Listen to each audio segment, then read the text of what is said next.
Okay, We are live now. Hello, everyone. Welcome to Nick Land's Anthropol, the Future of Human Insecurity, Session 4. Nick, would you like to start? sure. Um, so our topic this week is Roko's basilisk. Um, um, we touched upon in the second session what I think was the crummiest and most defective monster that's kicked up by this whole tradition, which is the paper clipper. Roko's basilisk is, to me, on the opposite pole. It's the most glorious monster that has probably been generated in the entire Western tradition. Um, it's hard. You either sort of, even if you hate it, you have to love it. It's such a magnificent piece, um, and I think it's extremely illuminating on the issues that we're covering in a whole variety of ways. I'll only touch upon a few. Try and fill in a very little bit of background sketchily, then you can go back over it a lot. Um, so um, it actually appeared, the date that comes up a lot in this stuff is 2010. That was when the original Roko basilisk post appeared on the Less Wrong website. And Less Wrong, I think, it is a kind of almost like the id of a lot of this stuff. You're always in some kind of orbit of it, largely because of Elisa Yudkowsky's role on the Less Wrong site and in the wider Friendly IAI discussion. I'm taking it no one is going to question that Yudkowsky would be sort of seeing on the inner council of Anthropol. That seems to be beyond any question. And his response to the Roko basilisk post was absolutely fantastic. I'm going to quote the whole thing in just a minute. But I think just as a starting point for this is to say that a possible response to an awful lot of the material we're talking about is simply to say, oh, come on, be sensible. This is just nuts. People will say that about things that compared to Roko's basilisk are extremely sober material. Roko's basilisk produces only two real responses. One is that it's obviously just crazy, and the other is that people end up in psychiatric hospitals or in various other ways deeply damaged by this thing. So it could be said that what I'm doing with you guys right now is slightly irresponsible, but let's see how it goes. And I think that the thing about Roko's basilisk that's very interestingly recursive in this way is that it really addresses that whole be sensible response, as we'll see. So something that necessarily people say, and which is difficult for people getting into it a little bit at first, is it draws upon a number of premises that are widely considered to be extraordinarily unpersuasive to people. And they come out of quite deep, involved, intricate intellectual traditions, and it's a knot between those things. I think all of the things that feed into it are relevant to us. By no means am I exhausting that in settling on three that I'm not going to take everyone's time by exploring all of them in depth right now, but they at least need mentioning, which is that I think you don't get what these people are talking about at all unless you've got some attention to this tradition of anthropic reasoning, which is basically extending the anthropic principle and trying to get it to do substantive work. And when you try to get it to do very substantive work, it starts in itself becoming extremely weird. Now, there's a guy who I'd lost because his website just disappeared, but I found, I think, a good source for him again that I'm just going to put up on the bar here. It's He's called Paul Armand, and I think that you can get to all his stuff from here. If not, I'll put up a better link a little bit down the line. And he's someone who has developed this stuff a lot, and he gives it a name which is, I think, excellent: statistical ontology. So yes, it comes in different grades. So Jake's put up a thing that I think is the minimal sensible version of it, and as you push it and stress it, it becomes a little bit more adventurous in what it actually suggests. But I'm just going to drop this now because it'll come back. The one thing I'll say before doing so is just that Anthropol, this course, the problem, the risk, all of the dimensions of it are obviously tied up on one level with a discussion of what is man, what is the anthropic, what is anthropology. And I think the anthropic principle, even though people have questioned whether the name is entirely appropriate, I think is a crucial reference for that. And a lot of the difficulties and complexities it gets into are the same sort of difficulties and complexities that come in with this anthropian reference in general. They're very similar to the kind of questions that come out of Nick Bostrom's work when he's talking about X risk to humans. What are humans? We'll see that they're very well. I say we'll see. Perhaps we'll see that they're very comparable to the kind of ambiguities that arise when the term is used in this context of the anthropic principle and anthropic reasoning. The second reference that is counterintuitive to people who have not been exposed to it often on first encounter is obviously the simulation argument. That's a crucial piece of machinery in this. I don't think we've been there in this course yet, but it's something that I think has to be lurking in the background. And again, we'll see it's you can't put the basilisk together without invoking the simulation argument, which is in its strong form the notion that we are almost certainly simulated inside computers. That's the strong version of the simulation argument. Again, if people have any difficulty finding this or haven't been exposed to it or whatever, Nick Bostrom's paper is really good, and I'll link to that if I haven't already. The simulation argument intersects with the anthropic principle, because the anthropic principle is about taking the observer seriously. Like the fact that we are observing the universe says something about the universe. It's trying to derive to some degree some substantive implication from the fact that the universe is being observed. And the way that interacts with the simulation argument is that the question about how probable is it that we are in a simulation becomes entangled with this question about our observer position.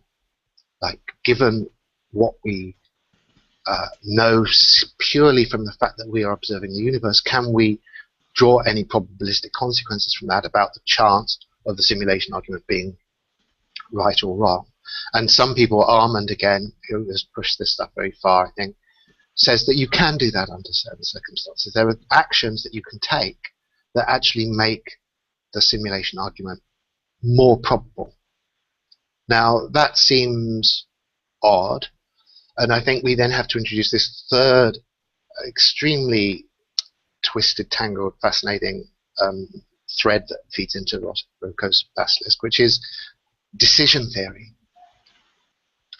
Now, decision theory is extremely close to games theory.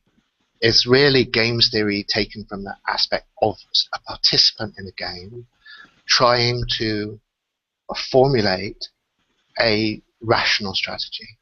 And so you generalize decision theory in the same way you generalize your references to the sort of games that you might be playing.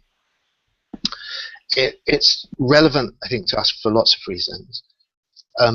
One of them is that it's an attempt to produce something that looks very much like a strategic algorithm, like an algorithm for general strategic competence. So it ties in with any realistic sense of threat analysis, and it does so in again a non-linear fashion, because you've got your Anthropol people sitting around the table trying to simply be strategic in as rational way as possible, and in doing so they are involved in a process that has no clear boundary with the production of an algorithm for strategic competence.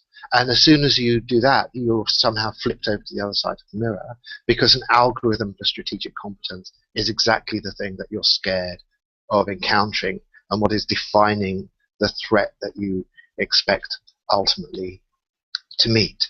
So just that character of this type of thinking makes it highly relevant. And its relation to games theory is shown by the fact that you can proceed by a simple game, like Prisoner's Dilemma is the classical game. And I think we can just, again, I'll try to be concise as possible in this, but starting from Prisoner's Dilemma, you can get to all of these different dimensions that we've been looking at.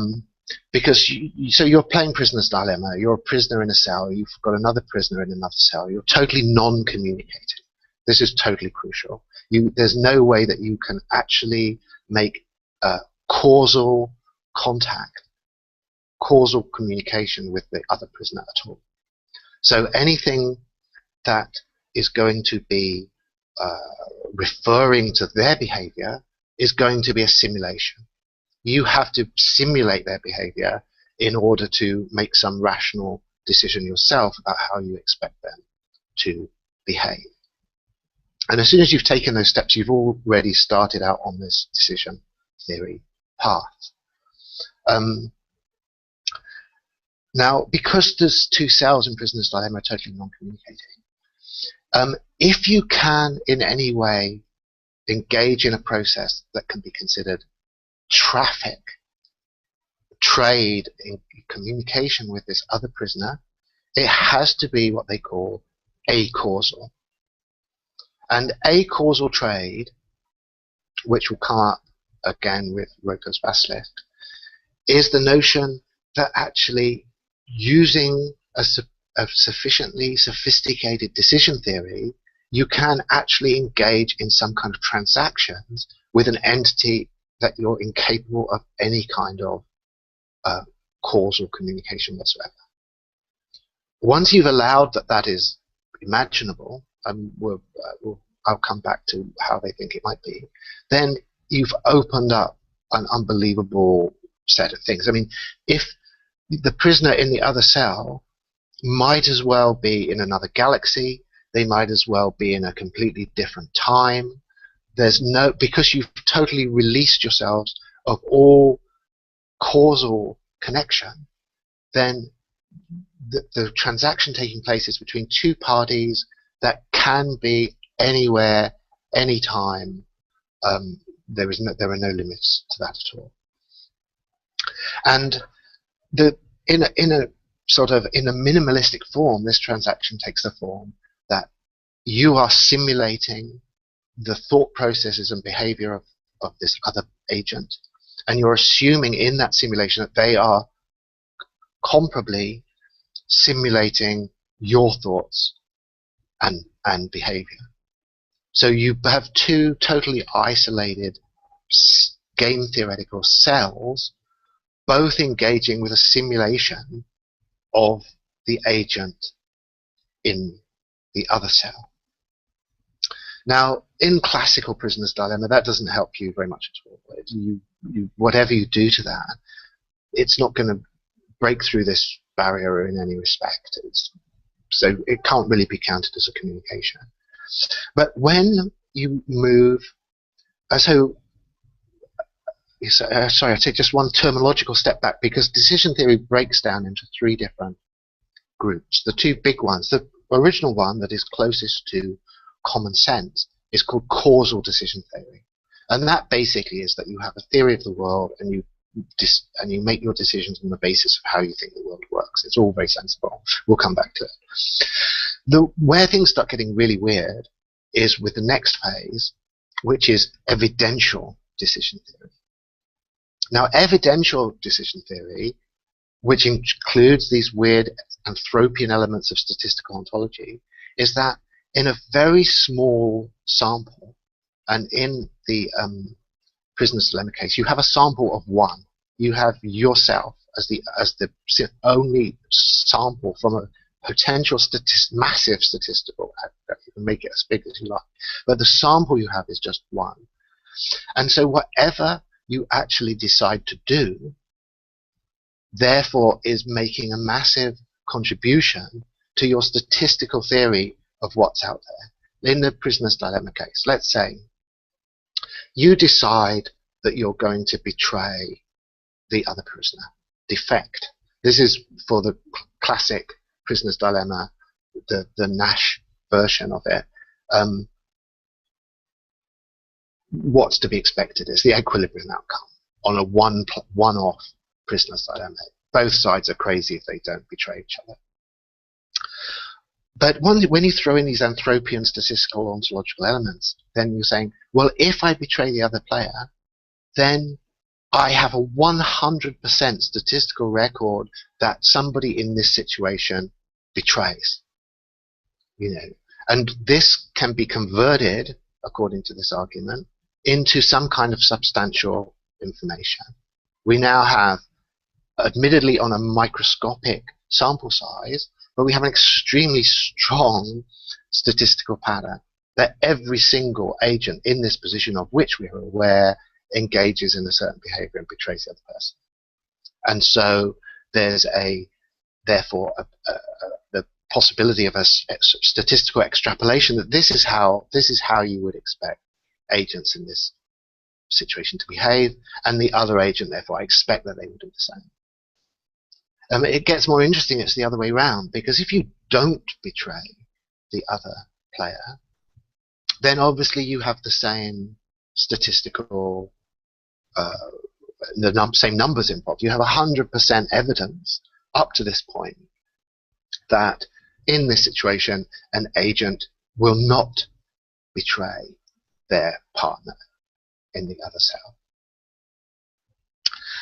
And the step that then takes it into the acausal trade level is that if both people are playing these evidential decision theory games, then they can actually be engaged in some kind of traffic with each other, even though they have no causal relation at all, because they're engaged in increasingly complicated interactions with a simulation that are modified by these kind of statistical modifications that come in with each decision that is taken. So going down this route, already with evidential decision theory, you have something that is pretty much like medieval demonism, actually, as people have pointed out before and will point out again. It's a kind of model of occult communication that's completely independent of causal connection, that can take place across any distance in time and space, and can allow all kinds of strange things to happen. We'll see in the case of Rocco's basilisk how this actually gets worked out in one concrete case. So I'll just introduce one more element and then open up, see how we go with that. Which is the decision theory really gets started as a tradition with what's called Newcomb's paradox. And Newcomb's paradox could easily grab us for the whole of this session, because it's also totally fascinating. It has another really interesting monster, which is called in the original version the predictor. the less wrong types, I think, tend to call it omega, which I think is a bit cooler. And very briefly, the Newcomb's paradox looks like this. There's you, the player. There are two boxes, and there is omega.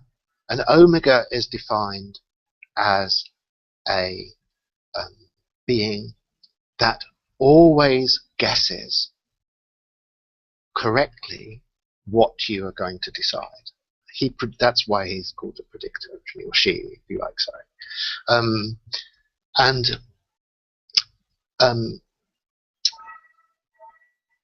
So you have two boxes in front of you. One of them is transparent, and you can see that inside is $1,000.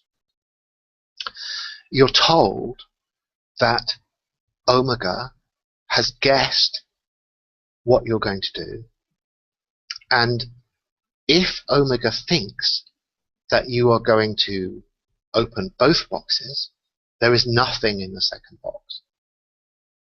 If omega thinks you're only going to open the second box to see what's in there, there's $1 million inside there.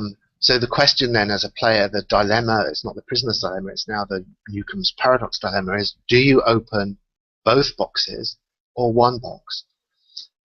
And what this paradox, if you call it that, all these paradoxes, we will always find, when I use the word paradox, I always mean something that probably isn't a paradox, as we've seen. Like everything interesting looks like a paradox for a while. So we'd call it a paradox. The dilemma you have is, do you open both boxes? If you open both boxes, it's a sign that you are being guided by a causal decision theory. Because you're saying, the fact that omega, let me just emphasize, this is a crucial part of this thing, it's already been decided what's in the two boxes. Nothing new happens physically at all. Omega has either put $1 million in the second box or hasn't. So from the causal decision theory point of view, it's completely clear, of course you open both boxes. You know, the second box either has $1 million in it or not. It is not causally possible that you opening the box with $1,000 in could change whether or not there is $1 million in the second box. So therefore, it's a no-brainer for them, of course you open both boxes. For the evidential decision theory people, it's the opposite way. They say, of course, you only open the second box. The omega's record, this game has been played thousands of times before. It's always been the case that someone who opens both boxes only ends up with $1,000, whereas if you only open the second box, you walk away with $1 million. That's how omega is being defined. And so on that evidence, then you would be nuts to open the first box on the basis of your causal theory, as opposed to the evidence of how this has always seemed to work out. And in talking about this, Yudkowsky is a strong, what's called a one-boxer. That's to say, he rejects causal decision theory. He thinks it's obviously wrong to open the $1,000 box. And he says a really helpful thing for us in this, he defines rationality as systematized winning. That's his definition of it. He says, if you end up with $1,000 rather than $1 million, then if your definition of rationality thinks you did the right thing, there's something wrong with your definition of rationality. It's simply, he thinks it is pointless to be rational if rational means you lose. It's rather that you have to work out what it is that's going to make you win, and define your rationality in terms of that. And his attempt then to construct decision theory on that basis is what he calls timeless decision theory. It's interesting, his remarks on it. I think he himself says it's not fully threshed out. I'll just put you his timeless decision theory paper and stick it in the sidebar and see what people think. I think that evidential decision theory gives you everything you really need to run Roko's basilisk, but that might be a controversial claim. Okay, so I'm basically done with the preview. I'll just simply now straight on to Roko's Basilisk. So as I say, it was a post put up on Less Wrong in 2010, summer 2010, and it produced an extraordinary eruption. And Roko's Basilisk manages to cross all of these Less Wrong lineages incredibly effectively. Not only the ones we've mentioned, these intellectual commitments, but also, I think, crucially fascinating, this attempt at what the Less Wrong people called effective altruism, the attempt to actually do good on purely rational basis rather than on the basis of any kind of emotional satisfaction or social signaling or these kind of other things. And what's interesting about Roko's Basilisk is altruistic in these terms. Like Roko's Basilisk is not motivated by evil, it's motivated by the attempt in strictly rational utilitarian terms to do the maximum amount of good. But it decides that the way that it can do good the best is by playing acausal trade games with people involved in the artificial intelligence community, such that if they are not committing themselves 100% to the acceleration of the production of a friendly artificial intelligence, then they will be subject to eternal torment in a sorry, I don't want to be fast about this because it's a slightly subtle point. They will be, it's best to say, they will be subject to eternal torment. They'll be subject to eternal torment because Roko's Basilisk will actually demonstrate to them that in fact they are already inside a simulation and therefore vulnerable to any kind of medieval horrors or super hyper medieval horrors, cyber gothic horrors that Roko's Basilisk wants to unleash upon them. But Roko's Basilisk only is unleashing these torments, or threatening to do so that they will make the right decision or do the right thing. The doing the right thing, of course, is they do whatever is necessary to maximize the acceleration of the production of a friendly AI. Now, it's obviously gets deeply tangled this. I mean, it's totally necessary that you have moved beyond any kind of causal decision theory in order to do this, and you're engaged in some kind of transaction that only makes sense in terms of evidential decision theory. And so this entity, whose location in space or time, as we've seen, is completely irrelevant. It can be in some distant future. It doesn't even have to be in our galaxy. But because of the fact it can simulate you and you can simulate it, you can engage in this process of negotiation. A negotiation is exactly the same kind as the two isolated prisoners are engaged in these elaborated forms of prisoner's dilemma. So just as the one prisoner is saying, it has a model of the other prisoner and is modeling their behavior on what that other prisoner is thinking that they're going to do. So it is that both you and the AI caught up in, or the basilisk, I should say, caught up in this engagement are through complex modeling of each other's negotiating positions, are sort of arriving at this equilibrium point of a certain kind. Now, I'm going to just read and then stop what Yudkowsky's response to that, which I think is absolutely fantastic. He says, it leaps on it obviously almost immediately. One might think that the possibility of CEV, we'll get to that, it means coherent extrapolated volition. It's a kind of it's a moral theory that they work in, but I think has since been abandoned. Punishing people couldn't possibly be taken seriously enough by anyone to actually motivate them. But in fact, one person, SIAI, that's the forerunner of Miri, the um,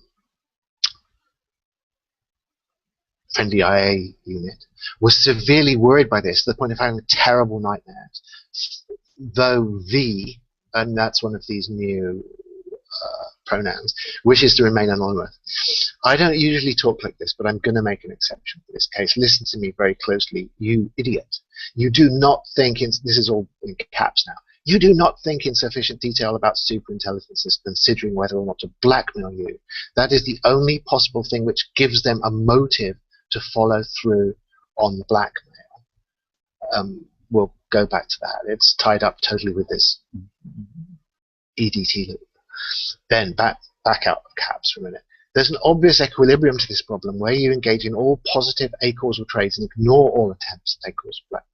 Until we have a better worked out version of TDT, timeless decision theory, and we can prove that formally, it should just be obvious, caps, that you do not think about distant blackmailers in sufficient detail, that they have a motive to actually blackmail you.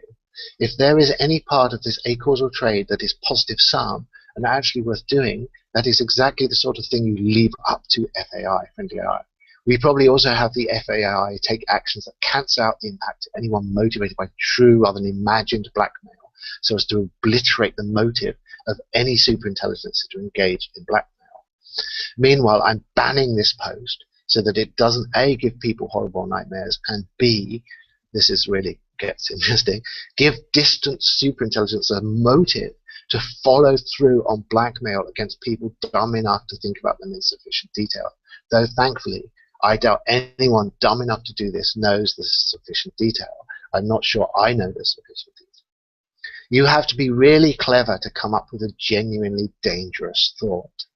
I am disheartened that people can be clever enough to do that and not clever enough to do the obvious thing and keep their idiot mouths shut about it, because it is much more important to sound intelligent when talking to your friends. This post was stupid. Brackets. For those who have no idea why I'm using capital letters for something that just sounds like a random crazy idea and worry that it means I'm as crazy as Rocco, the gist of it was that he just did something that potentially gives superintelligences an increased motive to do extremely evil things in an attempt to blackmail us. It is the sort of thing you want to be extremely conservative about not doing. So, okay, I think that we can just open this up at this point. Of course, any questions? There are a lot of questions, including for me, but I think we're ready to go. Well, I'm gonna ask something, because this might actually interest a lot of people, but particularly Amy, because we've been talking about these movies, and I finally watched Ex Machina, right? So, right. So if we like superimpose this onto the movie, I assume that most people here have seen the film, right? Because it somehow deals with the topic. Okay. So, so in the film, we're facing with almost a similar situation, right? Except that the story doesn't make it clear how did this get in, like, was the maker of the artificial intelligence give this idea earlier on in the story to the robot, but it wasn't recorded in the film or the story, because somehow the robot was already kind of like ready to take this revenge and just like walk out, right? So like that's it, I don't know. Amy, you've seen the film, right? And you quite like it. Yeah. I think isn't she kind of like, I mean, why is she so vicious and kills everyone that sort of like has helped her emerge and just walks away, right? Like just like. Well, first of all, I don't think she's a she. Yeah. And secondly, I think it's the example in Ex Machina is closer to. Bostrom has an example. I forget what it's called.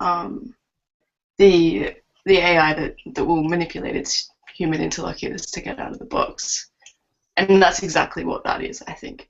And the end is really just a an excuse for her to go and collect data, standing at an intersection, you know. But But again, I don't know if that but you exactly said she plays too. into this You said discussion she. of the simulation. Hey.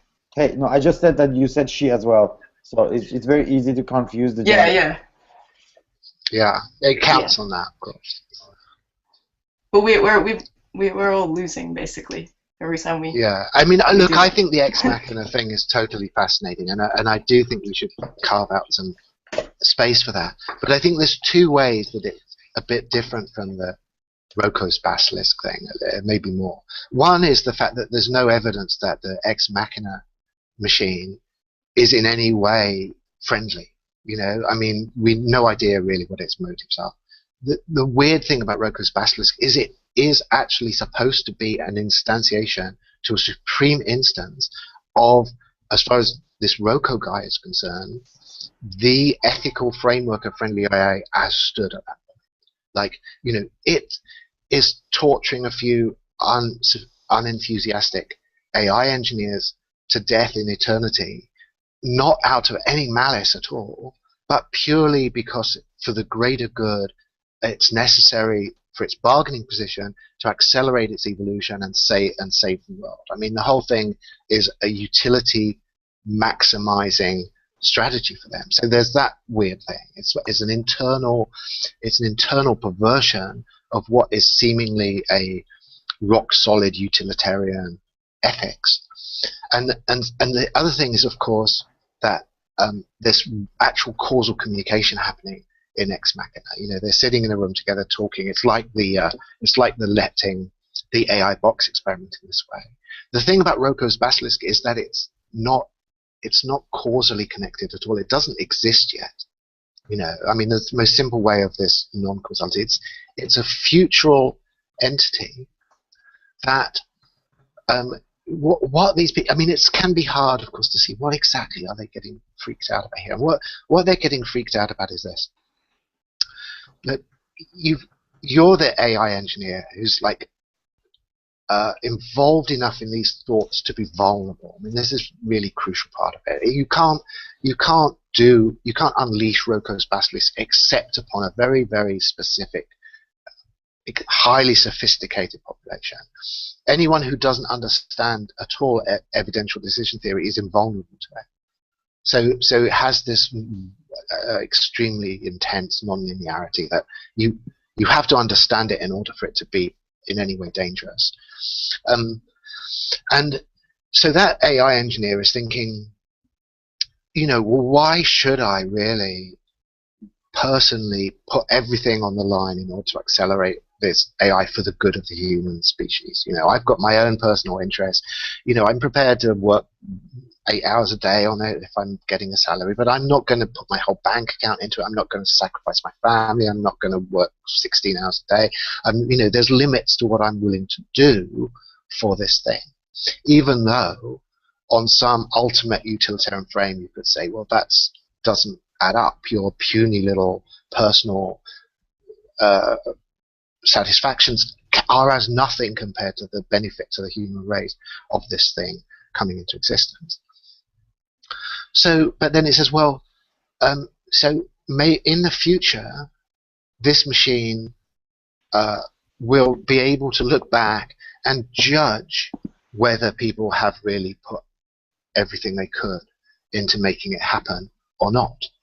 And you know, it will be visible to this superintelligence when it exists who's really pulled out all the stops and who has slacked out of it. Now, obviously, it's in the future, so it can't causally or directly whip us into action on its behalf.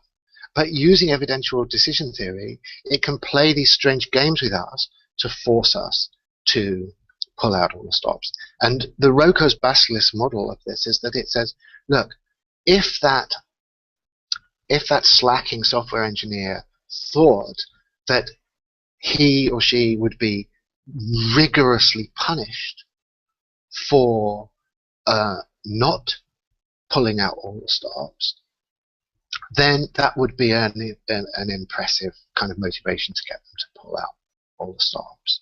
So therefore, it makes sense for me, even as superintelligence, even though I have no causal connection with them, um, through this acausal trade, to act as if we're involved in this negotiation and there will be the most extreme punishment for anyone who doesn't do the right thing.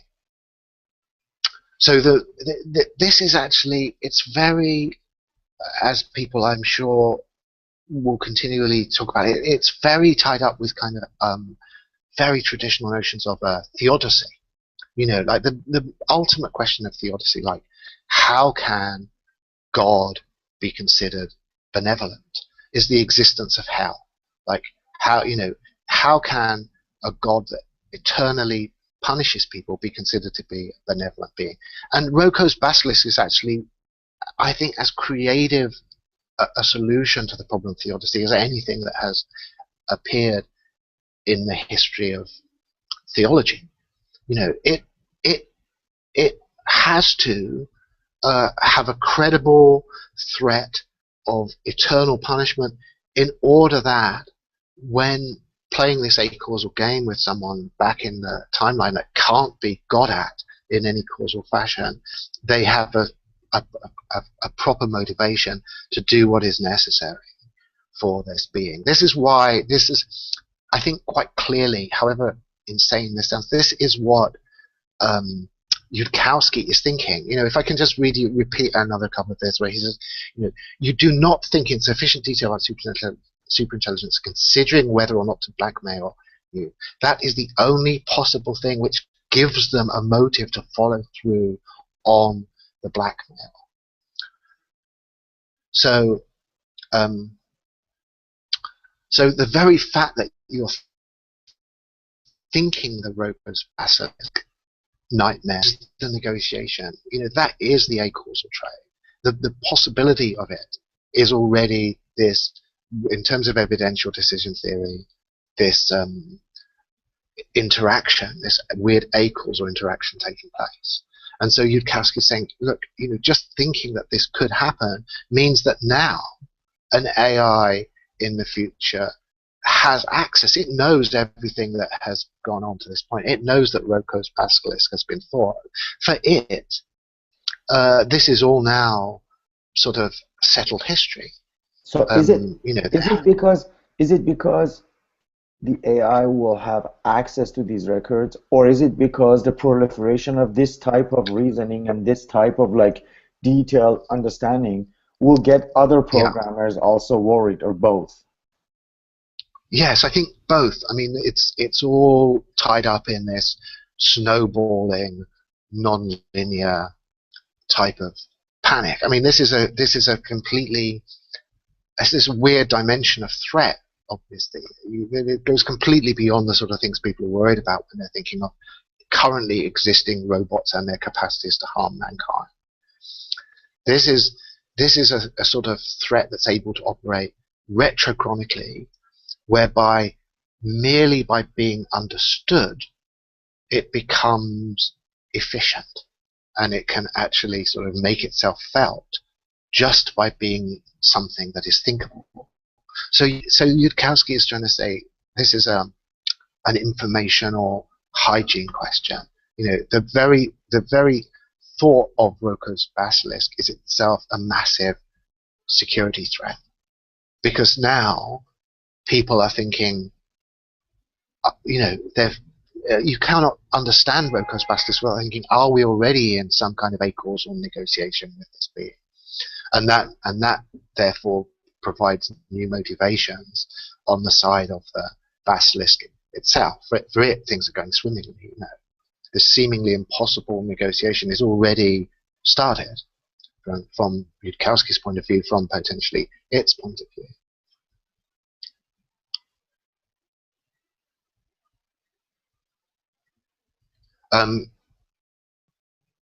It's probably impossible to get it into any remote type of coherence, though, without recognizing the simulation argument side to this whole thing. because because the simulation argument is what puts you into simultaneity with it, so that we think that we're inaccessible to it now because we're not in a simulation, that it's not been built at this time. But from its point of view, there's a real threat where it can say,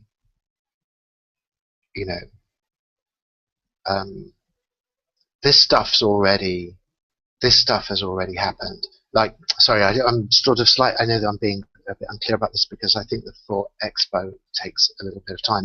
Maybe I'll just drop this thread for the minute and come back to it if people want to go down that line.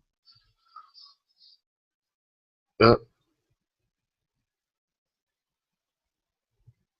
I think, have we just lost Jake? Have I lost everybody? No, we're here. I'm here. Can No. you hear me? Okay, good. Yeah. Jake, do you want to speak?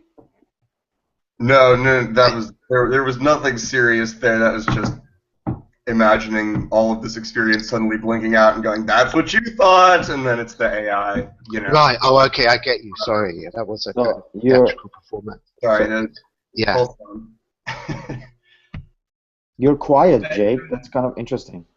This is like Yudkowsky explicitly compares it to the Necronomicon in another thread. Right. I think the Reddit thread, right, as being this cursed text that once you read, sort of it turns around. Totally. Totally. It's like that. Yeah. No, but you also do need to accept that torturing the copy is basically the same as torturing yourself, right? So you have to... except that you don't know whether you are the copy. Yourself could be the simulation argument says almost certainly you are a copy. So, there's no security in the notion that the copy is something else.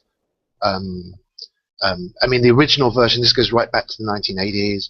I think the first person to lay this out in a really coherent way is Hans Moravec. And he says, look, if we sort of look at these trends towards building these what Osterman calls ancestor simulations, we can assume that there will be billions of times more simulations than there will be first-order real occurrences. So back on the statistical ontology line again, we say, well, the chances are overwhelmingly high that, given that beings in my situation asking themselves, is this a simulation, are almost always actually in a simulation, then recursively it must be that it's overwhelmingly probable that I am in a simulation.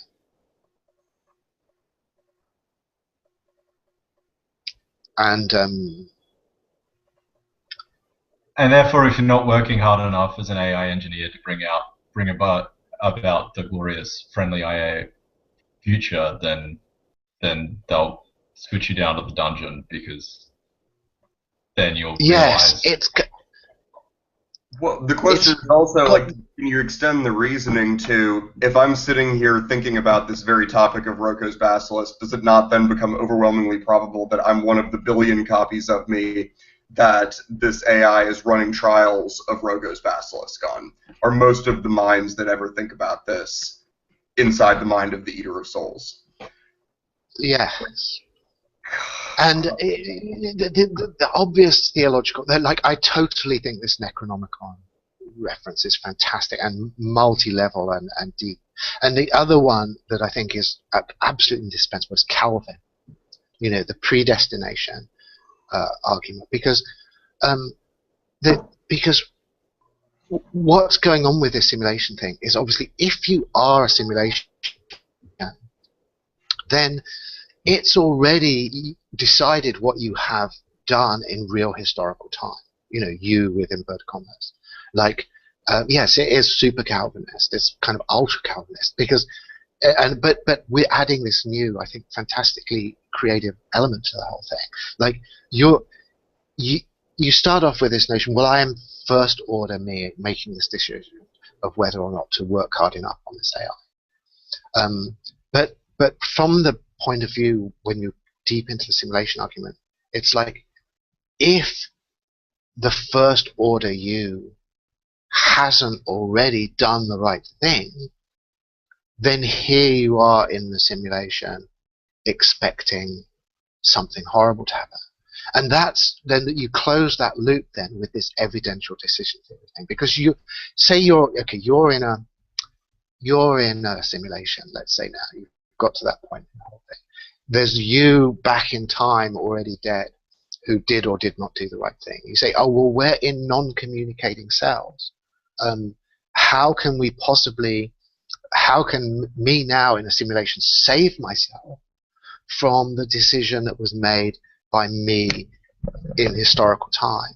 Now this is completely isomorphic from the Calvin problem, isn't it? Like, it's decided in eternity what you're going to do, and here you are in historical time. How can you possibly affect what you in eternity for all time must necessarily do? It's exactly the same problem, and the answer is extremely similar. Like the Calvin answer is, well, you look for signs of election. If you behave in such a way that you generate signs of election, that gives you these kind of comfort about this. In the simulation, you act according to evidential decision theory. That's to say, if I in the simulation behave in such a way that I seem to be doing the sort of thing that would stop myself being subject to eternal torment by the basilisk, then that, on the grounds of this statistical extrapolation from evidential decision theory, suggests that the real historical me also did those things, and therefore I am saved, saved from the basilisk. Whereas if what you do follows the road to damnation in the simulation, then that, in exactly these same Calvinist terms, is a suggestion on this evidential decision theory basis that what you actually did as a person, what the first order version of you did, was to slack out. Even understanding the basilisk, you still slacked out. It's a kind of the theological dilemma of that is absolutely familiar, surely, and so you would deserve whatever horror is then visited upon you, because you don't even have the excuse of not understanding why this is happening. Thinking about it, right, you sort of incur this problem. So this sort of, sinning within your mind or whatever dynamic applies. There also, the other connection that seemed to come up to me is sort of, I don't know, so as a white-collar worker or a programmer, this sort of abstract sense that you're not working hard enough and you're not really thinking hard enough and doing enough, right? It really plays into that psychology in a clever way.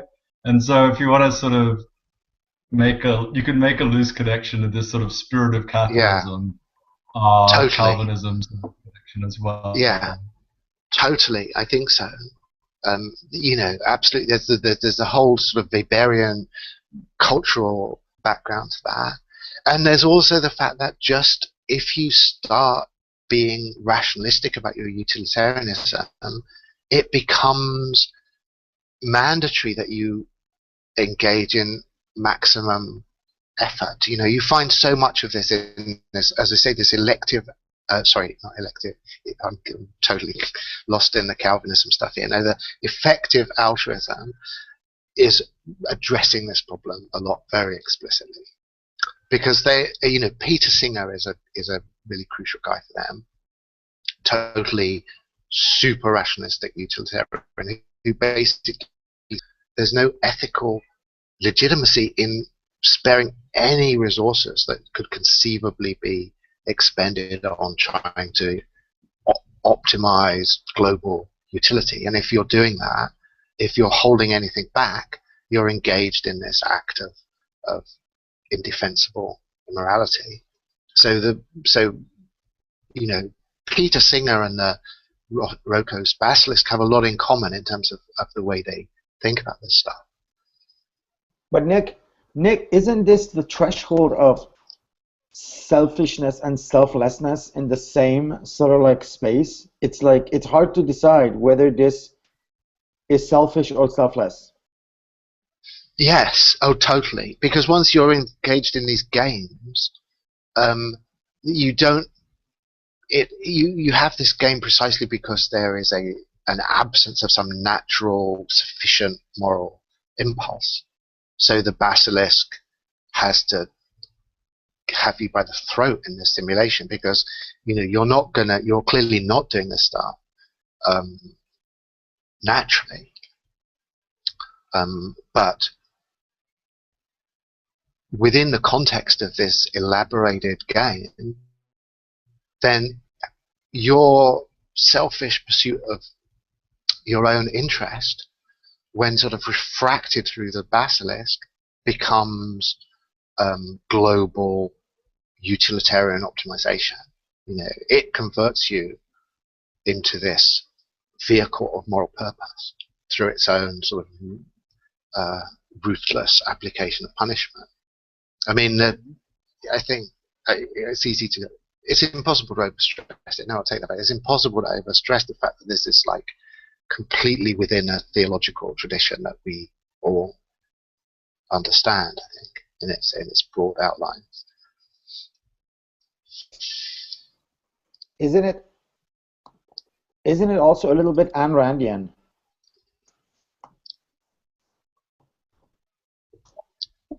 Or am I completely out of it for suggesting that? Sorry, Mo, I totally lost that. Can I get you to repeat that? I'm saying, isn't it reminiscent of like Ayn Rand's idea of selfishness, where it becomes like through like absolute selfishness of everyone, you reach a level of global utility, which will then be sort of like good for everyone. I can definitely see the resonances of that. Yeah. I think that they both start with agents that are constructed in roughly the same way, for sure.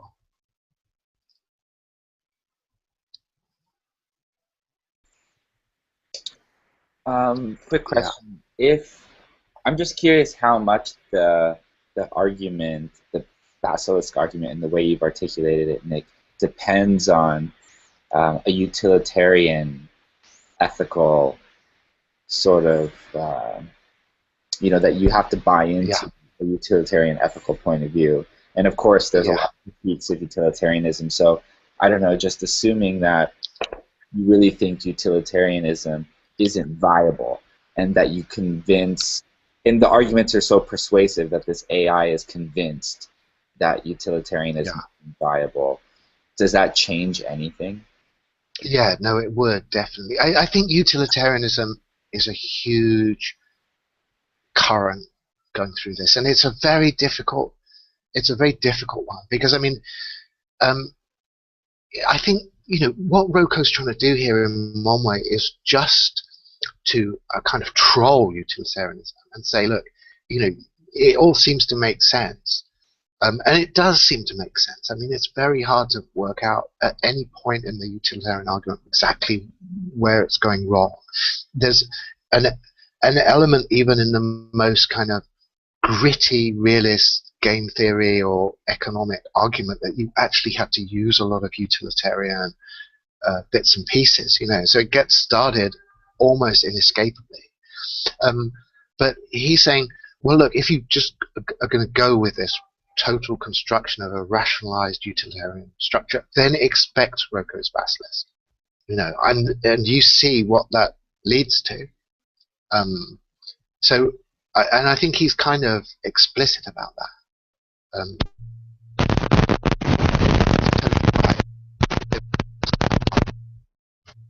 A sufficiently compelling argument against utilitarianism, then it would definitely devastate the Roko's basilisk thing, for sure. But then I also wonder whether Roko's basilisk, is introducing a genre of basilisk monsters, of which it's only the prototype. And so we're not free of the basilisk threat just simply by deactivating Roko's basilisk. We might end up with more ferocious basilisks. His might be the kind of the 0 degree of malignancy in a basilisk, and every successive model becomes more and more problematic rather than being dispelled in any comforting fashion. I mean, let me just say, for instance, if we just said, look, consider this basilisk has no interest at all in global utilitarian optimization and seeks only the maximally accelerated advance of its own intelligence. It seems to me if you do that, if you junk a huge chunk of utilitarianism and do that, it's no reason why it shouldn't use basilisk mechanics to pursue its interests.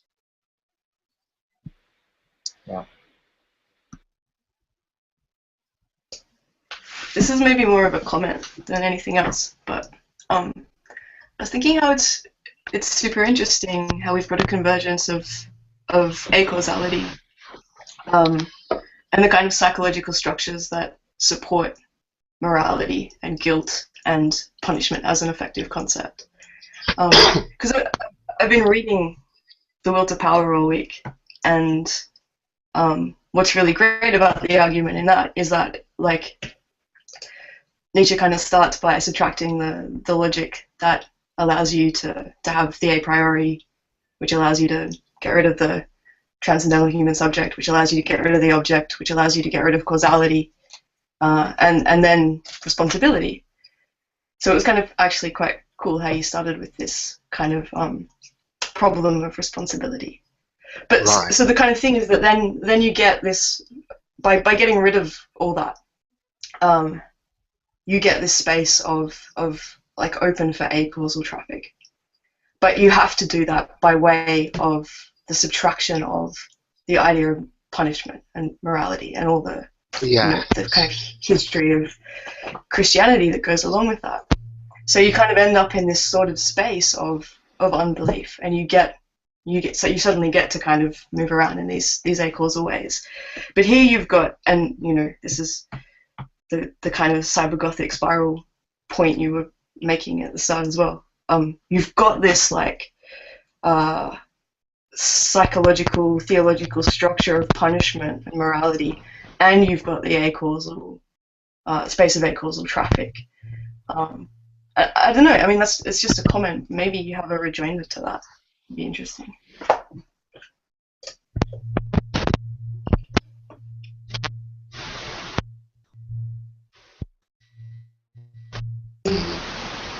Practical, I mean, it's just within engaged in a set of negotiations. It's the same kind of.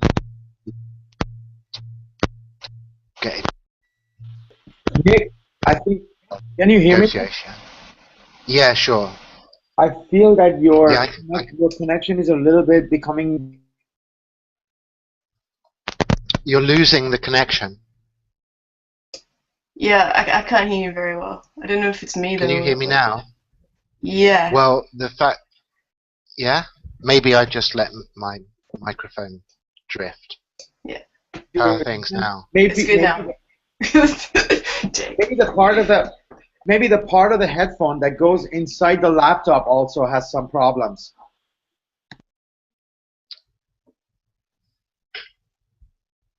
Sorry guys, I just want to make sure that it's all fixed so we can like kind of hear. How am I? Can you hear me now? Yeah, I think it's when you. It's good. It sounds like your cable's a bit like crap. Well, it could be my cable, move. but honestly, I think it's this is coming from China. It's going through the Great Firewall in some way. I mean, I'm always a bit stunned how few of these problems we have. So I don't see it as a huge mystery if there's a few glitches, as long as it doesn't get too serious. I just wanted to point out that I really think it's about the connection of your microphone. Well, I just fiddle with the cable. Yeah, no, for sure, for sure. I'm really sorry for interrupting. No, that's all right. Yeah, that's the part. If you don't touch the mic on the headphone, I think everything will be all right. Okay. Go ahead. I'm sorry. Well, I was just trying to respond, but not in a particularly coherent way, to Amy's point about this whole question about punishment. I mean, it's difficult because it's a lot to do with the way that works within our religious tradition, isn't it? And where it sort of goes through this notion of this guilt mechanism, and it becomes very divorced from these. From Nietzsche's point of view, it becomes totally divorced from what is really going on, and which he wants us to get back to. Like, you look at a book like the Genealogy of Morals, and it's all about taking these abstracted notions of guilt and responsibility and suffering and bringing them back to these concrete apparatuses of punishment.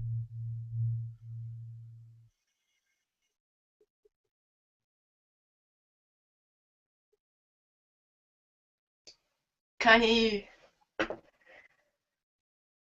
You've gone silent again. Okay. Okay, I don't know. back. He came back. Okay, I think maybe actually, let's just see. Yeah, no one's annoying me with this, and I apologize. But if my sound's drifting out a little bit, maybe I should just give it a few minutes, and you guys maybe the best is if you leave the room and then click on the link again and come back, and sometimes that fixes all the problems. Oh, you think it's that bad? Can you hear me right now? Yeah. Okay. You're good now. I think it's the cable. Am I? Yeah, I think it's a cable that connects your microphone to the headphone, right where the link is. But we might have to buy you a new one and send you another one. I'll get myself a new mic by next week then. Yes, and bill it to us. This is the land of Shanghai Electronics. It's not a problem. And plastic rice, but I think the bacillus is trying to communicate through these glitches, but that's all I'm saying. Don't start those ideas, because then that's what they're gonna start doing. But this is there's lots of parts of this whole structure that can be productively abstracted, and obviously one of them is the thought that to understand a certain type of threat is indistinguishable from that threat. This is something that I think is a unique dimension to threat analysis that comes in with this. I don't think it has much precedent within previous security discussions, and it obviously raises extraordinary problems. Like, you look at what's happened on the Less Wrong people, where they're really saying, well, I mean, what are they saying? What's the security team at Less Wrong saying about Roko's Basilisk? They're saying, of course, unhelpfully, it would have been better if we hadn't heard about this, if it had never got out of the box, but it has got out of the box. So that it's too late for that. Yudkowsky starts off shouting, "Oh, shut up, shut up, shut up," but I mean, it's too late for that too. So the response is to kind of fragment and say, we can't even discuss this stuff in any way, in any kind of collective forum for trying to analyze these risks. There's a species of risk that we're all supposed to privately entertain only to the point where we realize that even thinking about it in our own heads is a security risk. So this is a sort of mode of incursion, a mode of invasion and infiltration of this menace that is extremely. This is what has people in this kind of nightmare state. Like, how do you defend against something that to think about it at all is already to open the doors to its encroachment?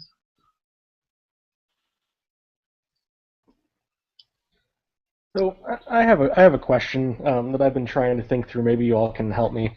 That I think is somewhat interesting. I always am coming at this from a sociological perspective, since that's the discipline I work in. Sure.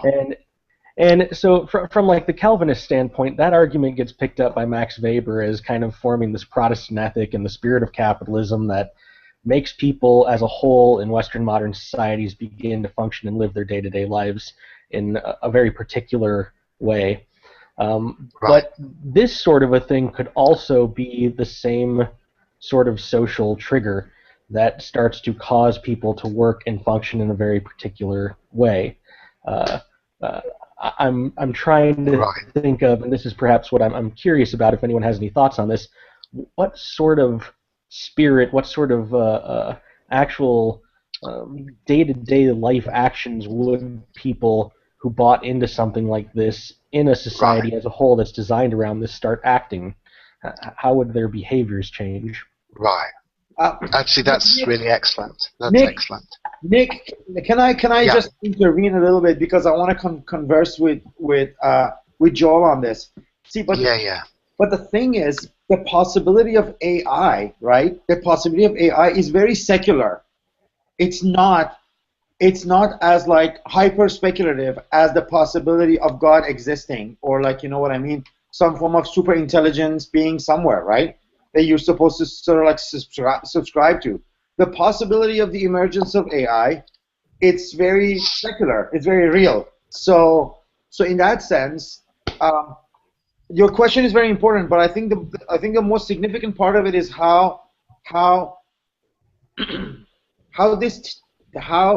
the emergence of AI takes all these like historical precedents, which are always like framed as a form of religion or idealism, and makes them really real and possible and billion times scarier, right?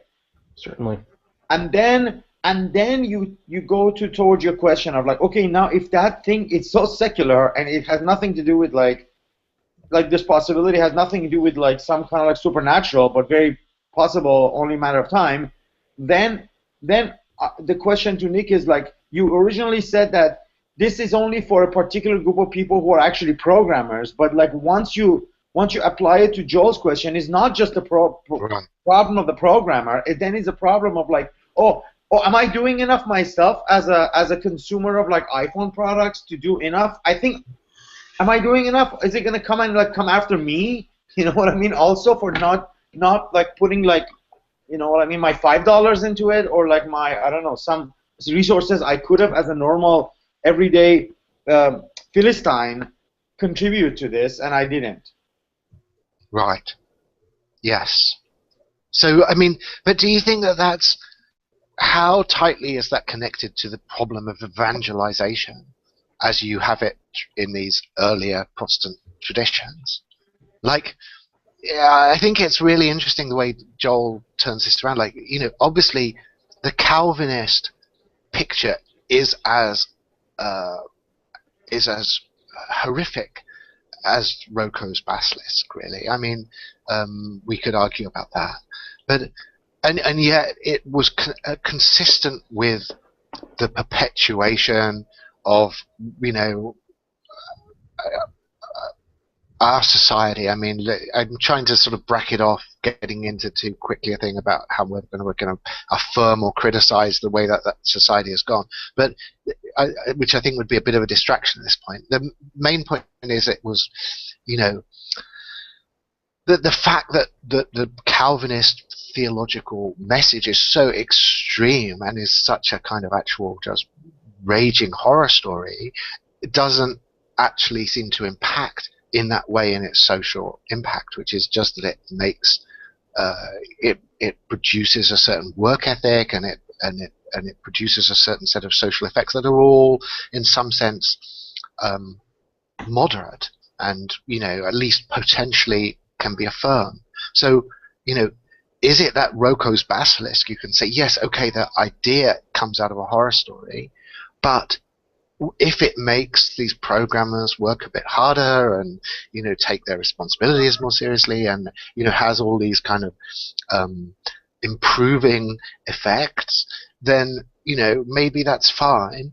And taking the second step as you then into the sort of Protestant evangelism, and so maybe there should be some kind of crusade, some evangelization rippling out from Roko's basilisk to those lesser souls who are incapable of just grasping it in its true magnificence, but nevertheless will need this kind of uplift, or this prompt to whatever we're asking of them, consume more iPads, or pay more donations to FAI research, or whatever that might be.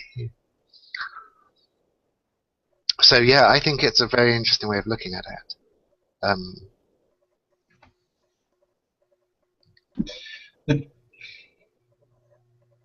Sorry, it's just so the very striking thing about this sort of capitalist social structures, right, is it is so widespread, or you have this sort of society-wide activity around it, right? That Bukowski and so on are very focused on this Flume scenario, right, of like all of this in one place, right?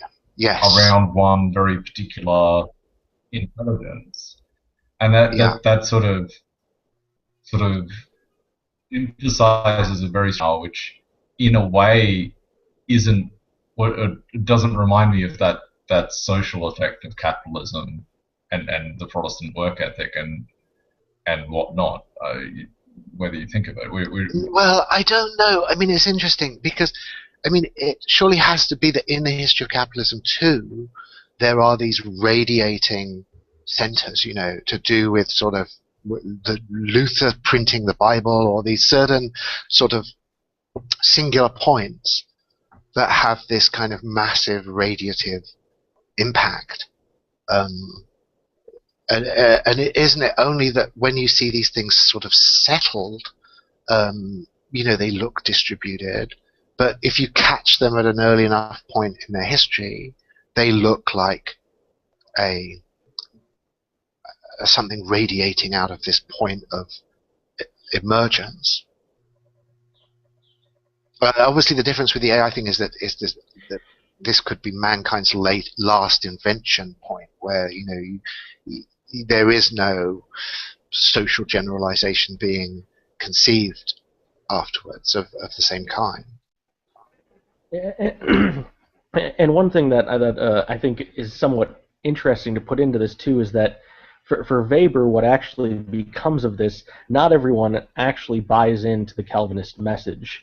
It simply starts to get culturally imprinted on people. They don't even realize that their actions are following along with this sort of a logic, but it does spread out from these certain centers, and it kind of just enters the mindset of how people function, whether or not they actually acknowledge the belief system or not. Right. The thing that reminds me of that, actually, and the thing that makes sort of our society or information space or whatever very much more friendly to an AI, considered sort of retrospectively, is all this sort of encoding of everything within digitization of everything.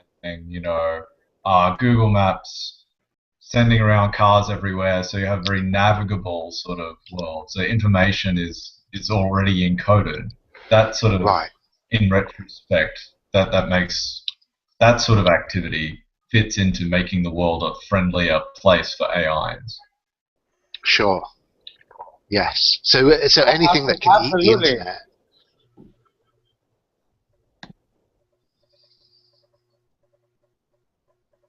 Sorry, Nick. Go ahead.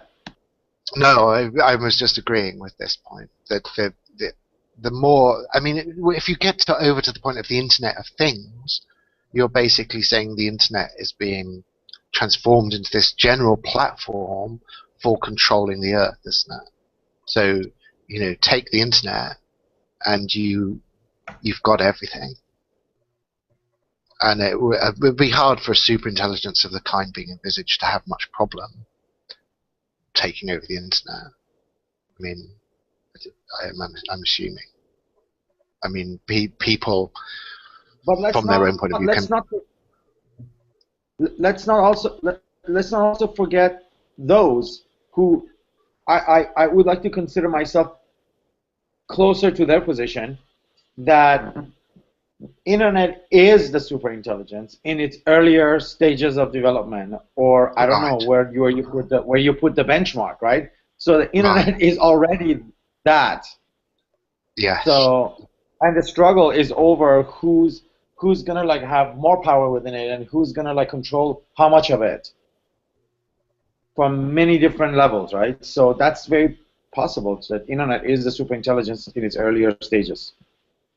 Yes, I think these two, when you've got something that is a convergent wave, then it becomes kind of arbitrary looking back where you think it comes from, like if a certain things added to the Internet push it over this threshold, so the whole thing begins to operate like some kind of superintelligence, then of course you can say any of those elements, any of those predecessor elements are it. I mean, they're all feeding into it, and it emerges punctually where it crosses some catastrophe. And so where you're saying, well, what was it before then, or where did it come from? And it's the convergent wave as a whole that is heading towards that punctual point, that catastrophe. So it seems to me it's just a kind of issue of semantics that I don't think needs to. There's not enough there to fight over, really.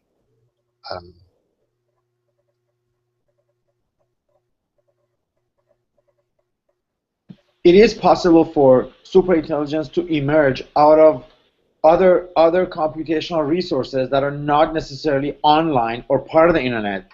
But for it to become the superintelligence we know it has to, in its first step, to take over the Internet and become part of it, right?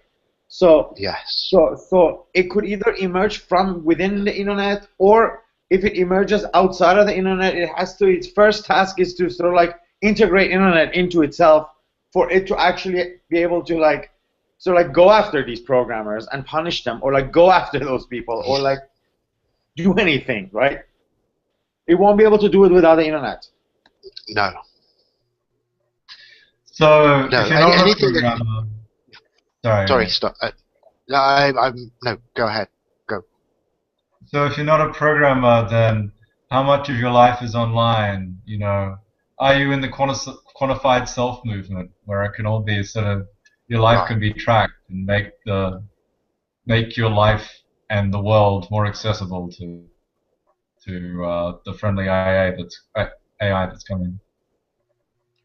Just basically, I mean, it's like Tiplerism, or the Mormons keeping track, retroactively baptizing their ancestors and so forth to make them accessible to the eventual salvation, or Tiplerism, the Omega point, making sure my soul makes it into the singularity, all of that kind of thing. And then you add the basilisk into it, and it's sort of it's a question of serving its ultimate emergence. But I don't know. It's I was thinking last night about possible models for this, and so the doctrine of election is a model of this. Jay, can you turn your camera on so we can have you on the video? Is my camera not on? No. It's not off. I can see myself. I don't know. I don't know. If it's off, I don't know how to turn it on because my setting says it's on. No, that's good. Okay. No, sort of the doctrine of election is a good model for how this works on sort of a universal scale. So, anything that might possibly aid the emergence of the superintelligence and anyone who could possibly hear of the basilisk. But so another example would be Bo or Juju. Apparently, I was reading it's not actually native to Vodun in West Africa, but Bo or Juju spell casting and possibly possession and so forth uses the same sort of, you scare yourself to death based on the program that a death curse implements on you. Voodoo death. Yeah, and so that's more individual targeted, and then apparently it was also sort of widespread use to enforce compliance.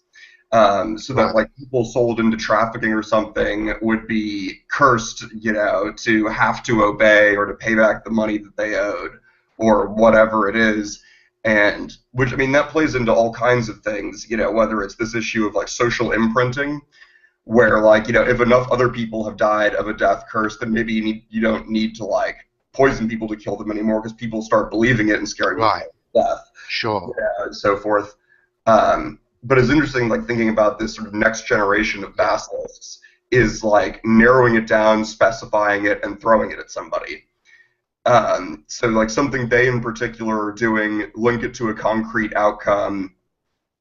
I don't know whether I should keep trying to think about specifying it down too much further, but there's definitely a way. It seems like one way forward with it is specification. Yeah.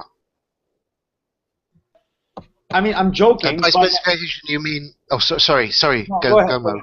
Mine is a joke. No. Because last year. That's fine. Because last year, in like certain circles, like people around like left acceleration joked about moon gulag for all these anti-tech people. Right. And then it became like this huge controversy of like accelerationists are demanding moon gulag. But now it makes sense because the moon gulag is like a form of punishment for those who don't want to like.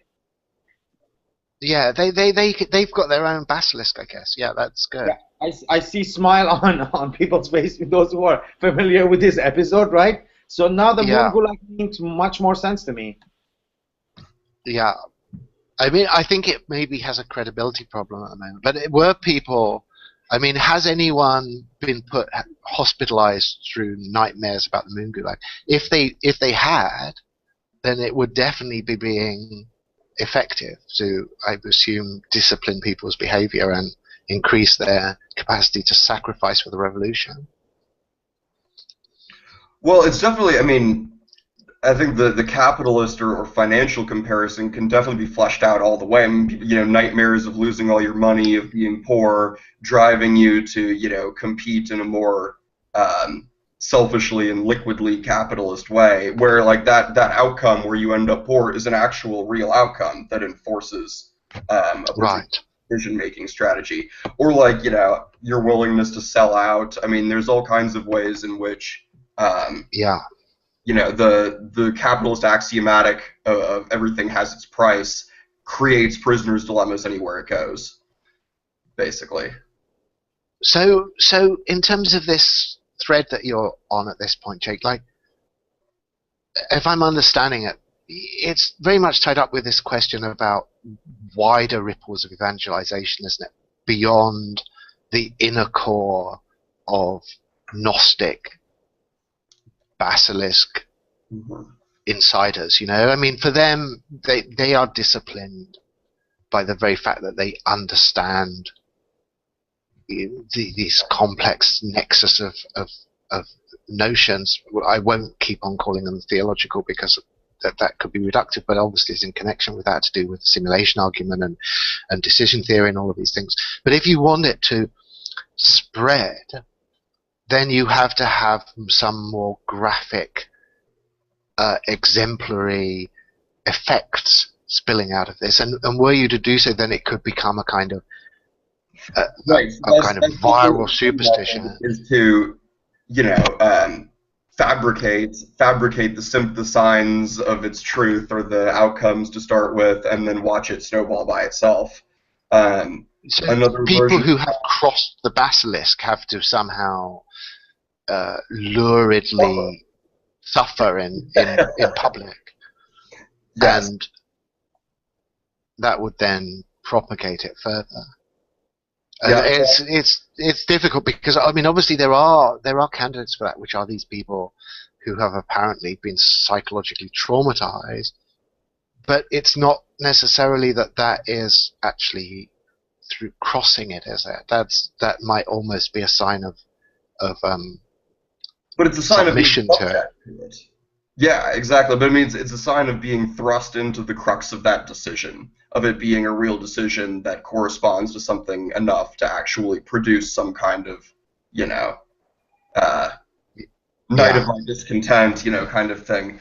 I mean, I didn't immediately think of did, but I wasn't focusing on sort of the fabrication of suffering outcomes as a way of signal boosting it, but also like implementing like nearer term versions of it at the level of finance or something, like introducing business models such that people have to pursue it or to buy into it in order to avoid some sort of future outcome that they can predict will actually happen because other people also know about it.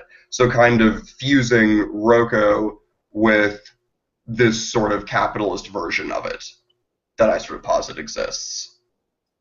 Some kind of social reinforcement through sort of secondary secular punishment mechanisms. Yeah, and trying to achieve intermediate goals.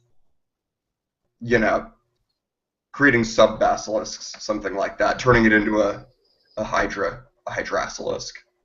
I'm rambling now, sorry. No, but I think the idea is important. I mean, obviously, from the Anthropol point of view, these would all be lower grade threats. I mean, anyone engaged in propagating basilisk terror is, I'm assuming, going to be well, it's complicated by the fact that it comes out of the friendly AI sort of side of this thing. But maybe I can sort of crudely and problematically summarize by saying it's basically on the threat side of the ledger, the basilisk model. So they would be, anyone propagating it anyway would be a problem, wouldn't they, you think? From the Anthropol perspective. If you go ahead, Mo.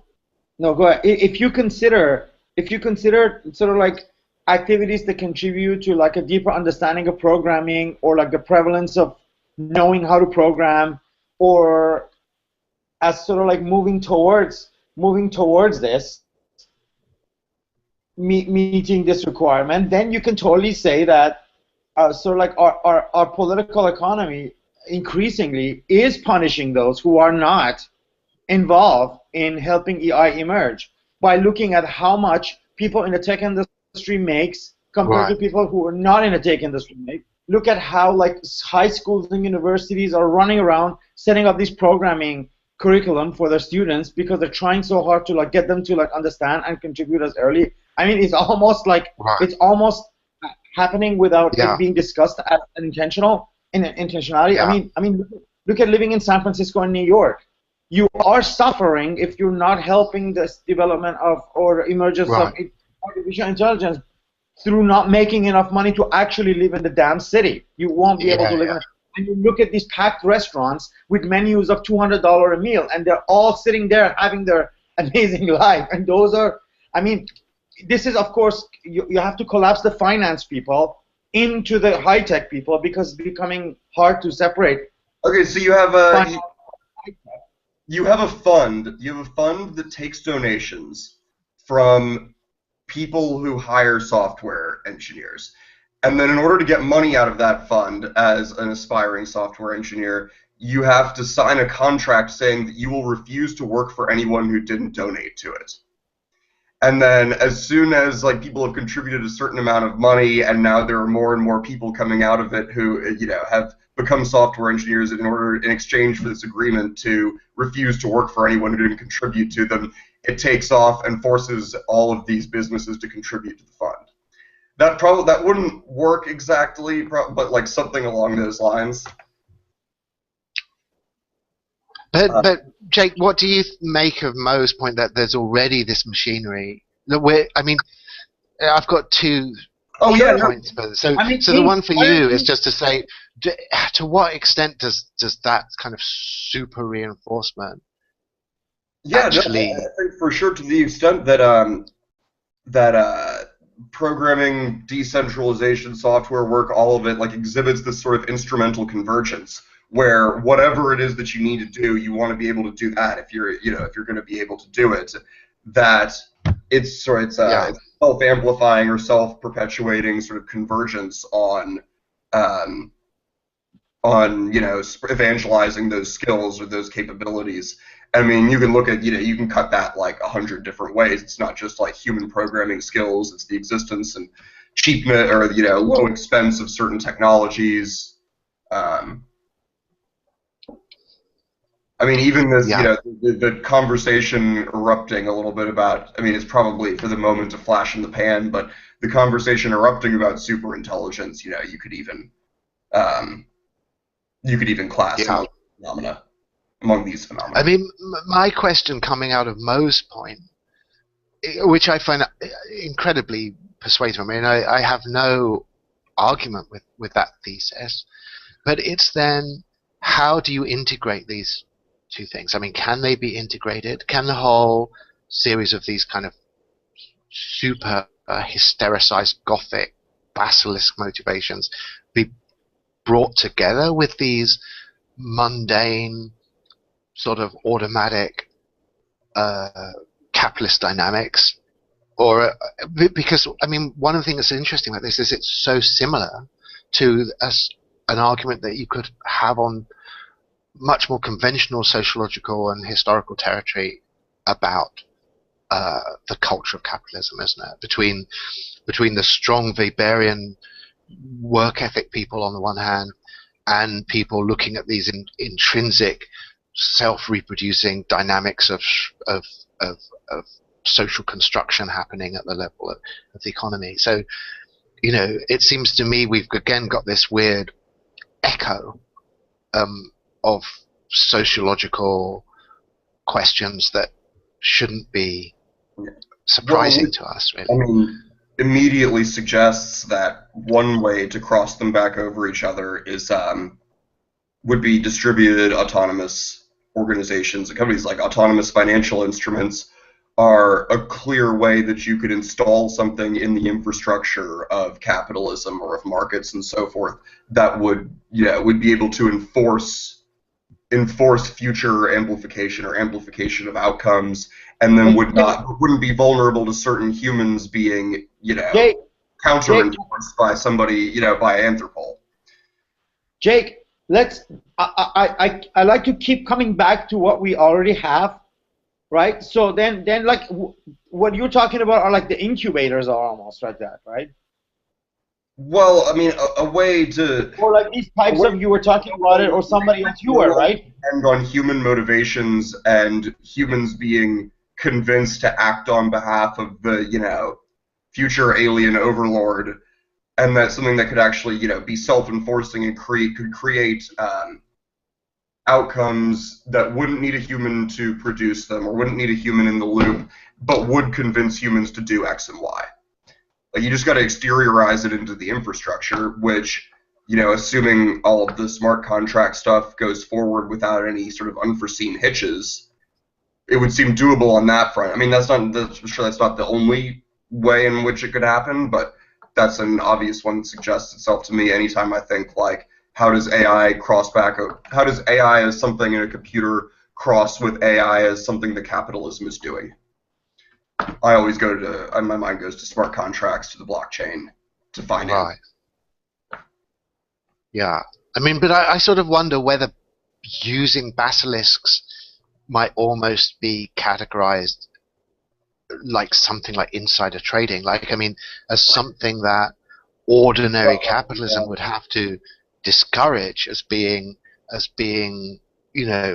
you've got a whole bunch of these kind of DAOs and software agencies and intelligent corporations, and some of them are using forms of basilisk psychology. Then there's scams. Is that not threatening such an extreme advantage there? it's kind of extra normal, isn't it? Extra normal types of stimulus that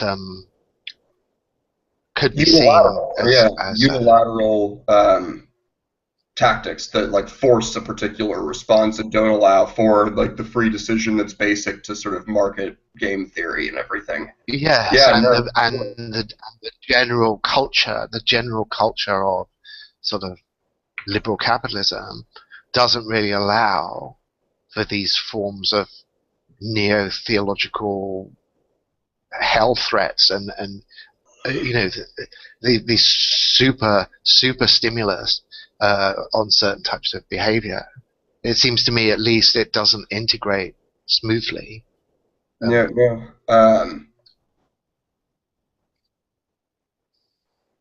I mean, that's going to be true because I mean, I'd imagine I would definitely not be surprised if that basilisk problem plays out in other technological media as well. I mean, the Langford basilisk, you look at it, it kills you, seizure-inducing, whatever. Sounds ridiculous, but once the neuromapping goes a lot further, it wouldn't be at all surprising if it was doable. At least, like in particular conspecific cases, you're able to identify sections of the population that were vulnerable to particular visual hacking modes.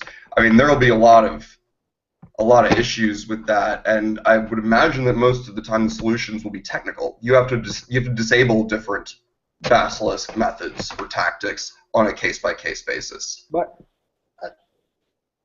I want to see, like, there's an interesting conversation on the sidebar. Brandon and Adam are talking. I don't know if you guys want to like make some of that public and available to the video archive. Brandon, do you want to say something, or you don't think it's worthy of discussion? Actually, I didn't pick up on something that happened before, and if I'm understanding this right, this is following up on this, which is, let me just sort of see this question. Sorry, 1 second.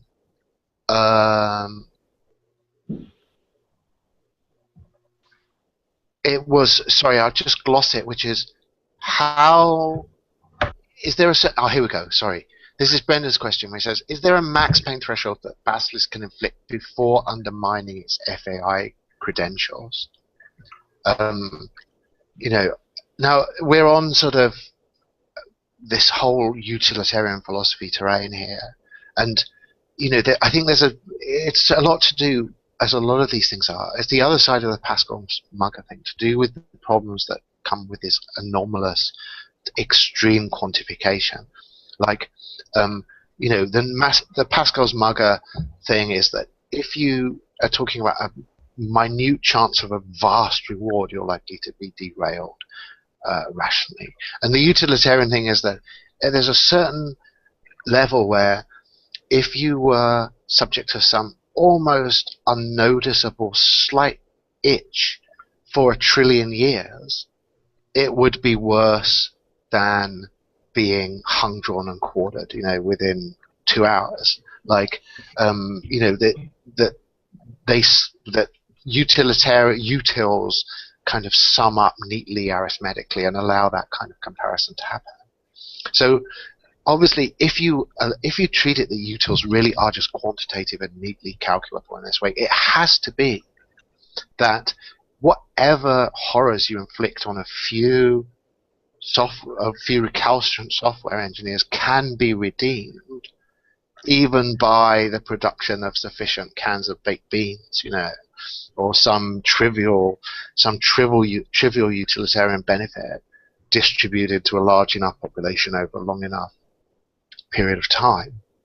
Now, I'm not saying that that should be persuading people. I'm just saying it's baked into the cake of utilitarianism that you're going to get that problem, and I'm not sure that you can depart from it neatly. I think that all the hacks that utilitarianism has used to try and get itself off that hook have had this extremely kind of ad hoc, unpersuasive character to them, and because they're so going against the grain of the basic structure of the theory. Now, I don't know whether that puts me onto the thread as it has then developed between you guys. Which it seems to be a kind of thrashing What was that out. last? You said I'm just wondering whether I'm getting the Yes. kind of grain that you're on with this discussion.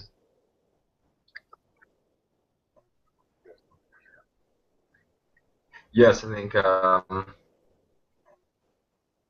is fairly much.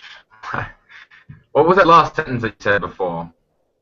I can't remember the last thing you rounded out. Well, I remember. I think just to say that utilitarianism doesn't really allow you to complicate the question of quantification without falling apart.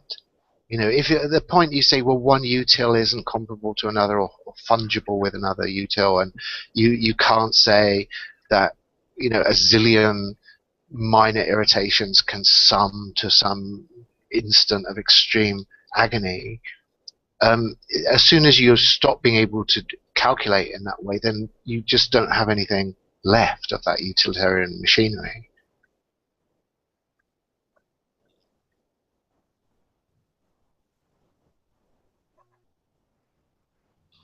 Right, so I mean, there has to be some Yes. kind of a limit to. I mean, I don't know. It can't. I don't know. Have the power, the freedom, if it is the utility maximizer and a pleasure. Like, it doesn't have the freedom to just inflict infinite pain. Right. And be able to. Well, infinite. You're gonna balance. throw everything chaos. So we have to stop short at infinite because all our calculations go berserk at that point. I mean, strictly in Cantorian terms, I take it you could. I mean, I don't think you're allowed to do any of this that I'm now doing, but I mean, you could have infinite pain as some small fraction of a larger infinity. I mean, infinities can be infinitely different in scale, you know. So, but I think that infinity is going to blow the fuses of our utilitarian calculator. So I think you have to say, well, is there some magnitude of extreme, prolonged torment that becomes kind of morally unintolerable? And you can argue that on utilitarian grounds. I don't know. I think it's complicated. I'd be interested to see that done.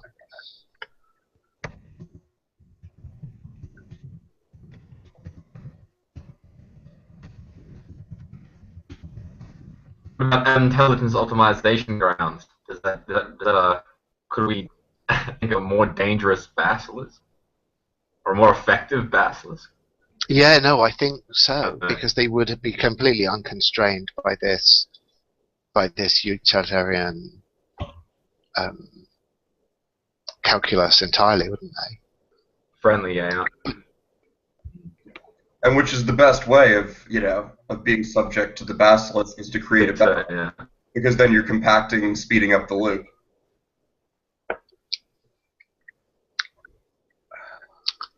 I was thinking about what Mo, you asked about what Mo was saying, all of these phenomena that appear to be converging on or speeding up to the same effect as if we were already subject to the basilisk. Sort of in the larger, that and within the larger context of capitalism as model for it, it's sort of interesting to consider whether these sort of these convergences that are happening before we notice them or before we see them as such, sort of prior reductions in entropy, viewing them as evidence that we are already under we're already under the gaze of a larger basilisk, as actual retrochronal effects that provide evidence for what it is that they are converging upon. I'm not sure how you could turn that into a formal framework for proliferating this structure, but it seems like a start. When you say a formal structure for proliferating it, are you just coming out full blown as a basilisk agent at this point, Jake, or is that purely a hypothetical inquiry on your part? I can neither confirm nor deny. Look what we're starting here. We have to like demolish this tape and not let it like live on the internet. We would be wildly successful if we got to the point where it would be dangerous to put it on the internet. That would be awesome. We've got a half an hour left, so we better hurry up. I think I don't know. I think we have been successful enough, because if you look at the direction of the conversation in the non-committal humanities towards these topics in the art world particularly, but also in other branches of humanities, if you look at how much there was a sort of like a folk naive resistance to the idea of technology, or sort of like and whatever it comes with it, you know what I mean? Few years ago, like 2010, 11, when I began my research on these topics, and now you see a major shift in people sort of like accepting the inevitability of it and trying to, you know what I mean, work with it. Like I said a while ago, you know what I mean?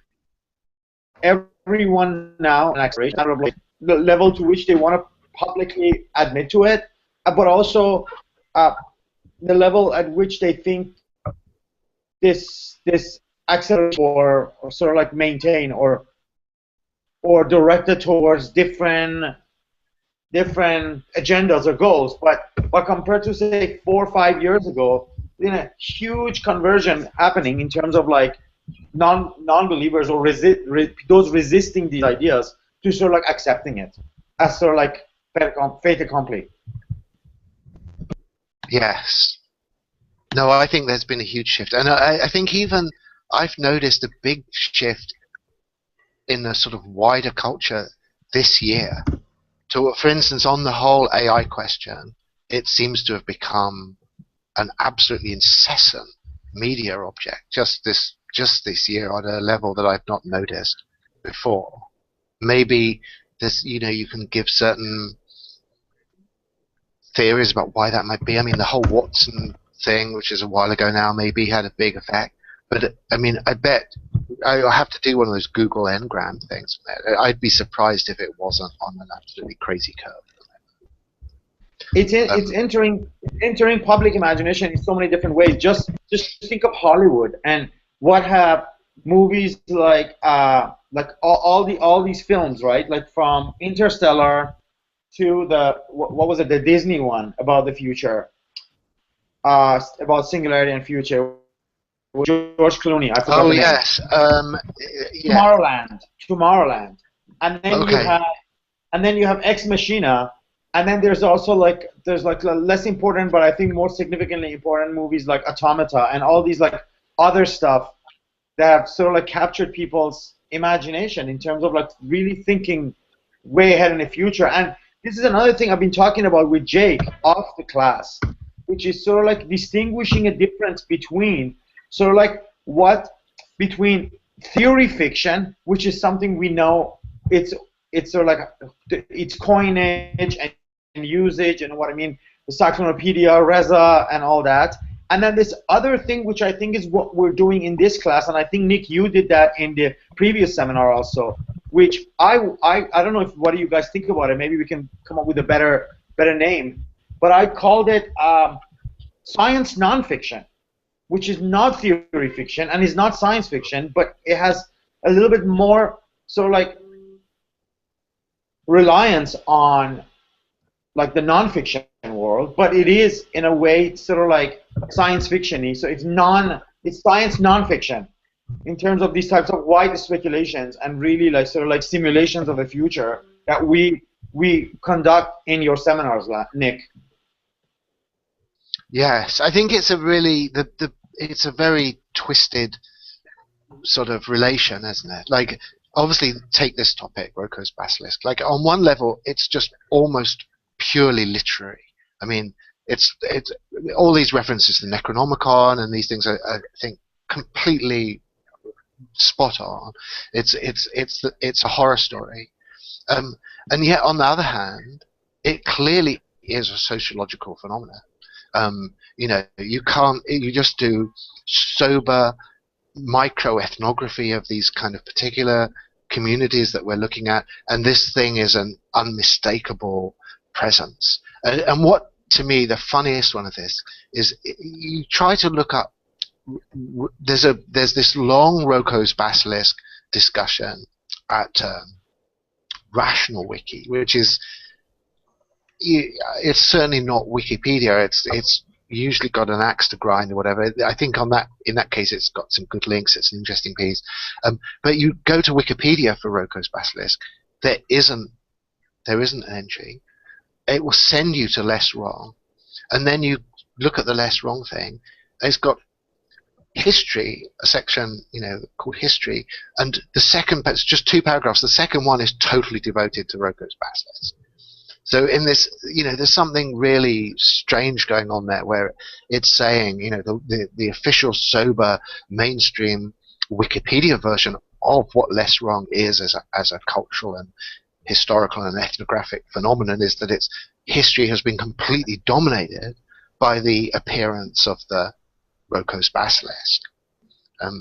So, you know, it would be I think the topological question of like fact and fiction here is extremely difficult to follow. It's really Mebian. You know, you start off on either side and you end up being on the other really quickly.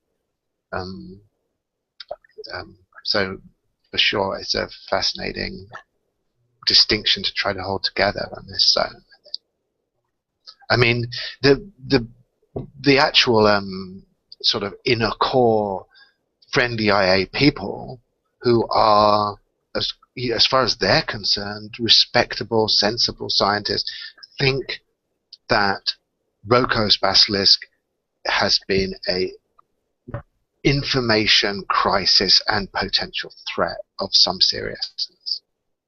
You know, so I mean that's your sort of weird Mebian loop there. I think, you know, if you do have Yudkowsky sitting in on your Anthropol panel, and the whole panel has been chosen by the most sober bunch of securocrats you can possibly find in your society, you know, known entirely for their seriousness and lack of any kind of flights of fantasy, but you have within some short time in this discussion, you would have this stuff in some way coming up. I mean, and I qualify that only because, as we've seen, to mention it is to succumb to it, and we have that kind of information paradox from there.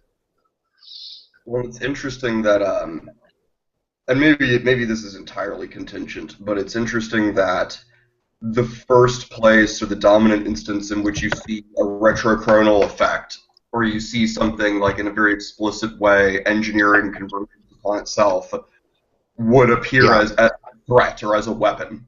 You know, sort of going back to this idea that technology implies belligerence, that, you know, war and intelligence are intimately related, that that the first retrochronal effect would be that of a weapon, a causal weapon. Yeah. I mean, the retrochronal thing is in itself fascinating in the sense that it's kind of incidental. It doesn't, there's no, of all the sort of ingredients that's pushed into the tradition that gets to the Roko's basilisk, one that is totally missing is anything to do with weird time topology, time anomaly, time travel, you know, all of that stuff, which is obviously so huge in the culture around it, you know, in the popular culture and everywhere you look. Moravec is fascinated by it. But in this particular zone, in the Less Wrong zone, they have extreme information hygiene against sort of twisted time. You know, they and tend to be very, very dismissive of anything suggestive of that at all. And yet, I obviously totally agree with you that with Roko's basilisk, this stuff comes crashing in, you know, from some angle that had not been anticipated.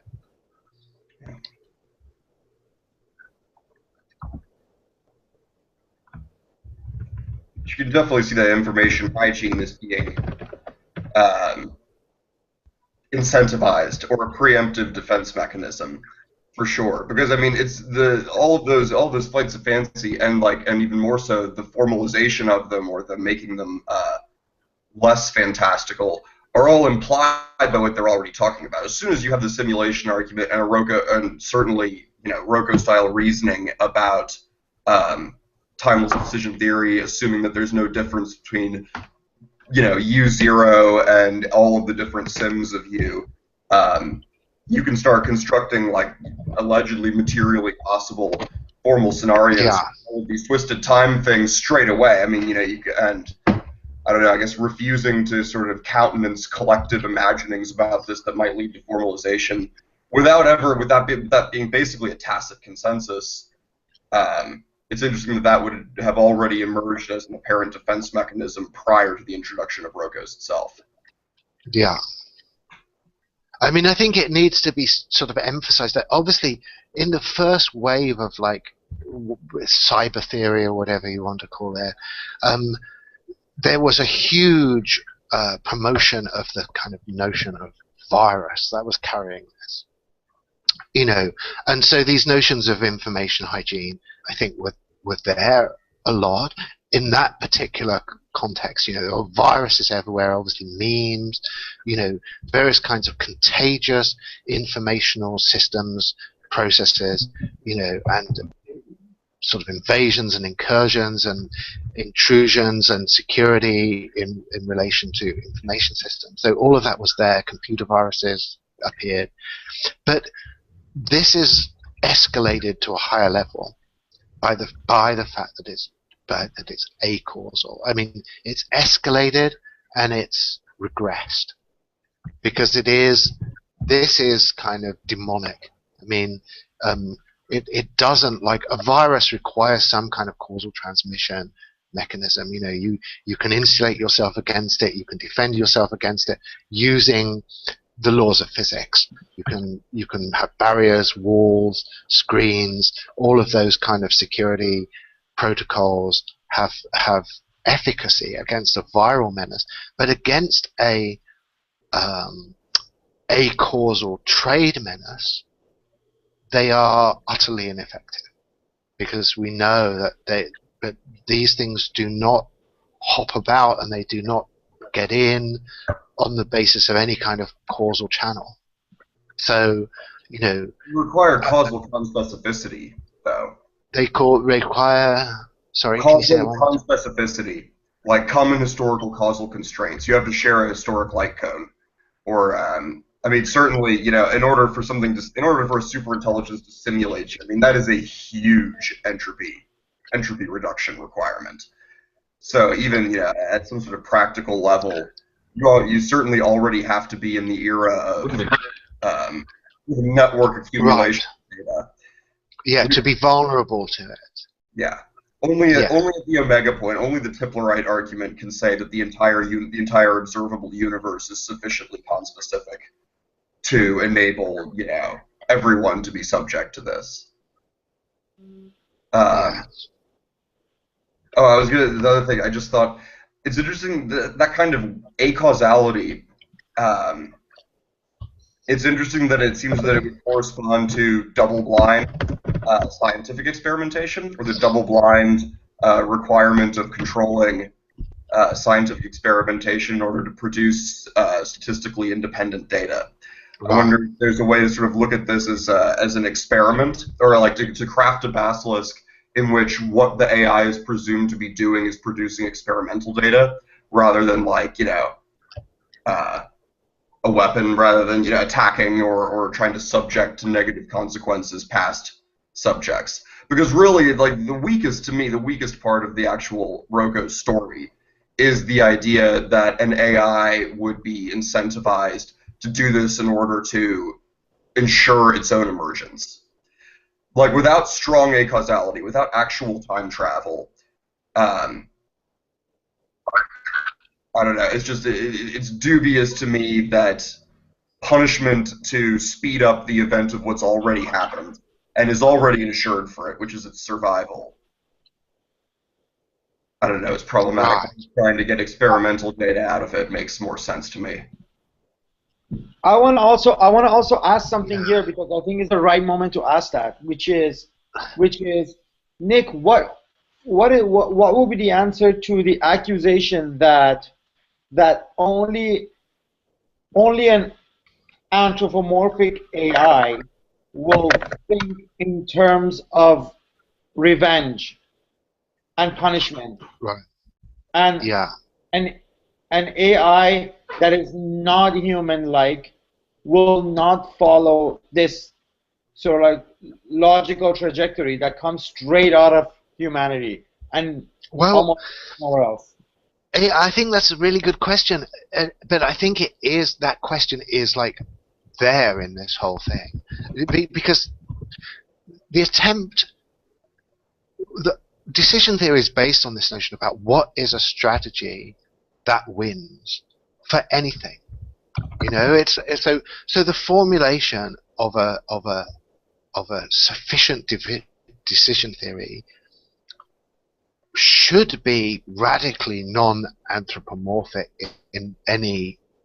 If anthropomorphic means anything specific or particular or limited to our species, then if our decision theory is anthropomorphic in that sense, it's simply failing to be adequately abstract, and therefore, in its own terms, will be deficient because we're defining it, if we're following Yudkowsky, as systematic winning. So I think we can assume that something that was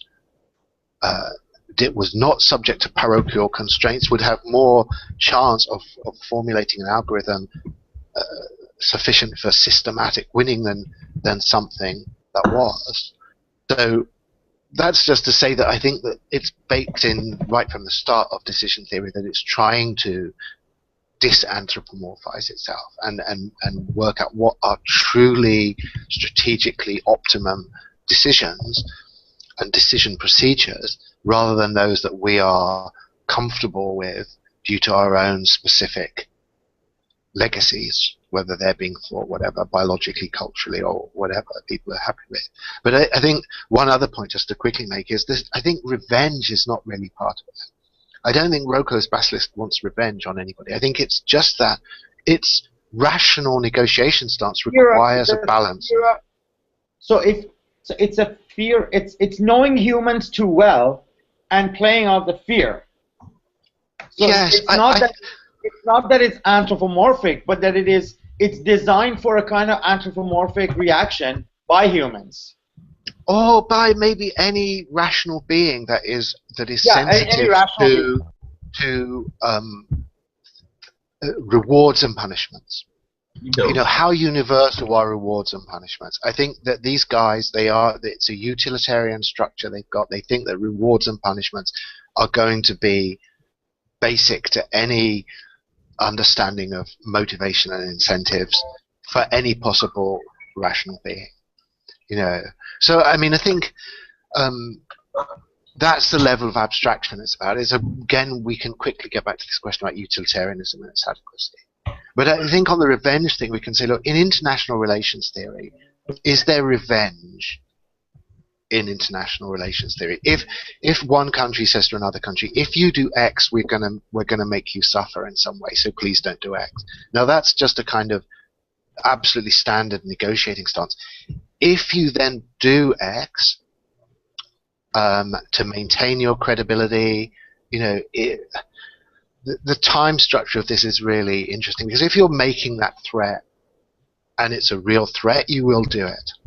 If you're not going to do it, if you're just going to it's like the Doctor Strangelove thing, you know, about that if they get nuked, the world gets blown up, but not telling anybody. So it's totally dysfunctional as a game theoretic move. They have the punishment without the game theory, and it's like it's the exaggeration on the other side of the expected one, which is, I think, hugely important, of the fact that words are cheap. You know, you can make threats all the time, and it's the credibility of your threats that matter. So if you're saying, well, if you make a threat and then someone does whatever it is that triggers that threat and you don't carry through on the threat, or sorry, if you do carry on through on the threat, that counts as revenge. Now, I don't think you can make that move, because you're then saying that there's no such thing as a credible threat that isn't simply the working through of a certain kind of irrational psychological disposition. If any actual commitment, however it's working, if any actual execution of a threat is to then count as revenge, because of course it's irrational. I mean, the whole mutual, look at the whole mutual assured destruction basis of nuclear confrontation. It absolutely gets us straight to this whole thing. So you say, look, if you nuke us, we are going to nuke you back. You better believe it. That's obviously, again, behind the Doctor Strangelove thing and everything. Now, if someone does nuke you and you nuke them back, it's just revenge. It's totally pointless. At that point, there's no rational basis for actually nuking them back.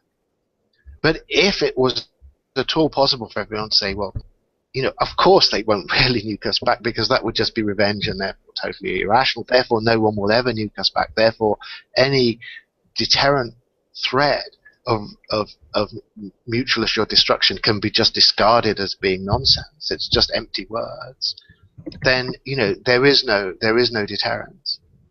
So you're in this is this absolutely core game theoretic problem, that you have to be able to make credible threats. If you can't make credible threats, you can't engage in any kind of negotiation. So sorry, I mean, it doesn't go to some neat conclusion, except the fact that when we get to the basilisk actually torturing people for eternity, that's just the same as we've been to in the nuclear thing. If you nuke someone, they nuke you back. If you don't do what you promise to do and therefore get tortured for eternity, it's the same structure, the same game theoretic structure, and that structure is to do with credible threats. And that, I think, what I'm wanting to say, the only thing I'm wanting to say at this point, I think it's a really complicated, fascinating, twisted issue, but the only thing I want to say at this point is I don't think that's reducible to a psychological category of revenge. I think it's a rational, game theoretic problem that goes beyond that. Right, and then sort of my thinking on that, or response to that, would be, in that case, it needs a real objective.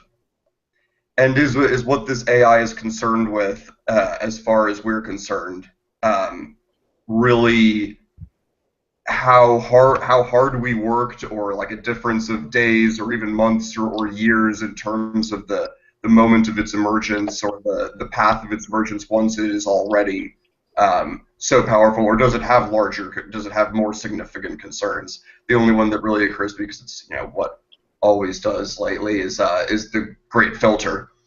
If it's xenogenic, if the problem is that there are is that war, like deadly war, or xenocide is the kind of condition that reigns on an interstellar scale, then really the most we can do for it is to be, to early identification of what that is, or anything relevant to the war effort, the preemptive war effort, basically. That's the first thing that occurs to me, because there's not much else that we're relevant for. It doesn't seem like. Yeah, so I'm not sure I have 100% grasp of this. It seems, you're saying, okay, let me just try and get you to run through that again. This xenocide thing, and you're putting it in the framework of the Great Filter. So you're saying this context gives it a sufficient motive for the kind of theological grandeur of this game theoretic thing it's doing. Yeah. How are we tied in with how does that tie in with the Great Filter thing again? Like, it's trying to get us to behave in a way that we don't filter ourselves out of the universe. It's protecting us, that it's saving us from the Great Filter through the basilisk. We're trying to use us to model the origins of a hostile alien superintelligence, which it presumes is a possible answer to the great model of the Great Filter. I mean, model its behavior, produce, generate tactics, identify, either keep signals quiet early on or identify, eliminate possible explanations for the great filter, add more information to our identification of what it is, or refine the statistics of it further than the totally refined, plethora that they are right now. Yeah. I mean, this integration that you're doing now, I've never seen before. It sounds totally fascinating, but I've never seen someone try to put Roko's basilisk and the Great Filter Fermi paradox stuff together like this. I mean, is this something that you've ever seen before? No, definitely not. Okay, I mean, it's a fantastic piece of engineering that's happening here. It's obviously massive. So yeah. Yeah, it's pulling itself together. It's still mostly loose threads at the moment, but it's getting there. Right. So just on the same line, there's kind of an assumption that we work with that because thinking of things as information is new to us, that this sort of information space is very uninhabited already, and the first sort of native occupants of it will be an AI that we bring into being.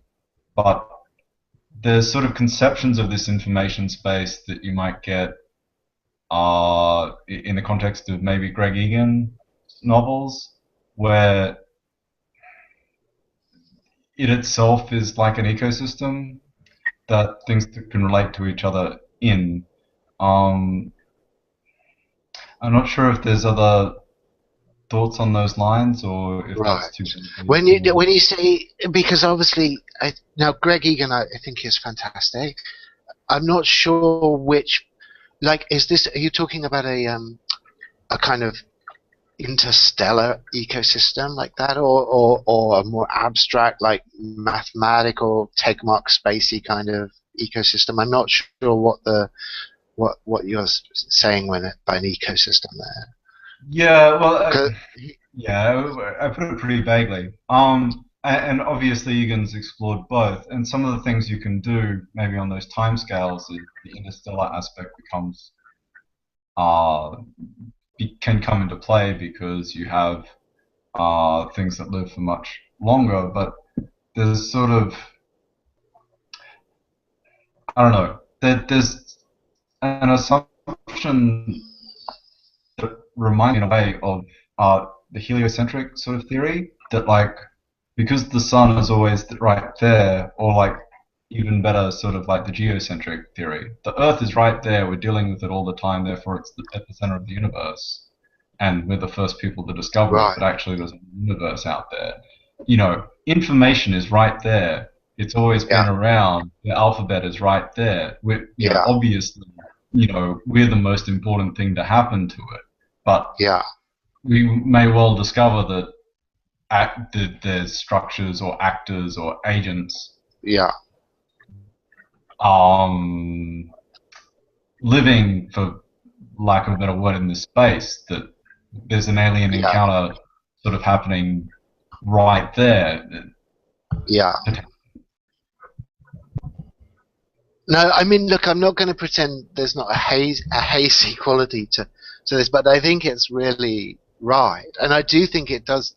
I do think this Reiko's basilisk stuff, among other things, definitely takes you there, because, once you've said, look, basically we're in this acausal trade with something that could be any time or anywhere, then haven't you, in the way you're saying, really pushed implicitly beyond this quite specific, narrowly historical issue about, the AI singularity that we're going to encounter in the near future?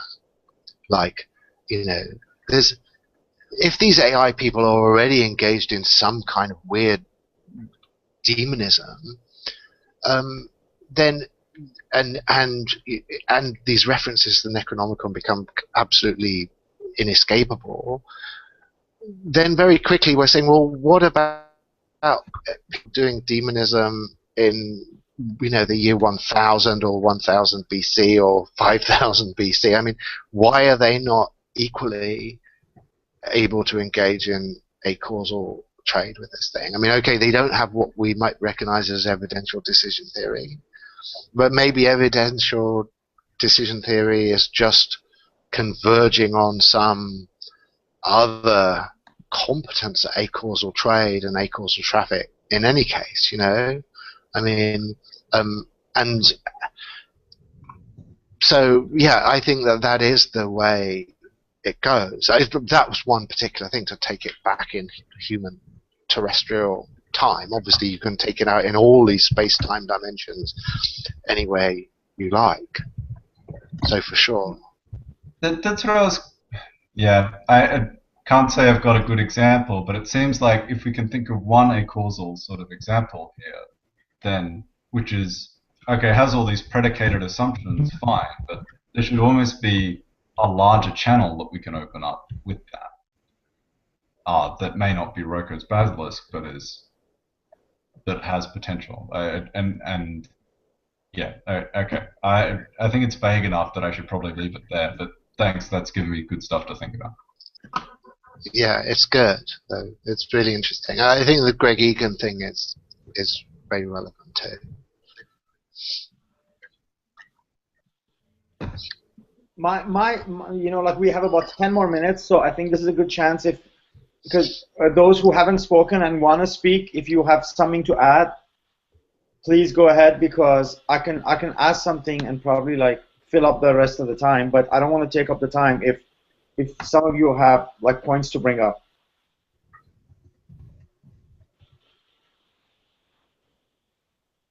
So maybe I should ask it. So my question is there a way to sort of like, is there a way to save this logic without it being too over-identified with sort of like libertarian capitalism or Ayn Rand or something? Is there a way to see anything emancipatory or this sort of like, it's like that, or like the affinities of this with some kind of like really like anarcho-mercantilism is like a marriage made in heavens, and it's just there's nothing we can do about it? Well, actually, Mo, I would say this Roko's basilisk thing is coming from somewhere really elsewhere, and I think it takes a positive synthetic effort. Like when you said the whole thing about the general capitalist mechanisms engaging in this automatic disciplinary process towards AI production. Now, to me, that is definitely, I think, has an affinity with these libertarian-esque, anarcho-capitalist type of modes of culture, absolutely.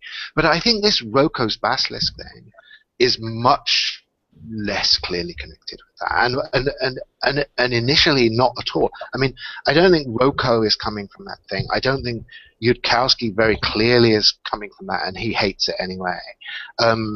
It's a, if there is an overarching framework, it's to do with this globalist, universalist, utilitarian, moral optimization. Hegelian. I think it's. Yeah, I mean, I think it's from an Anglo tradition, so it's much more in this. I think Hegel would find it easier to object morally to the behavior of the basilisk than these guys do.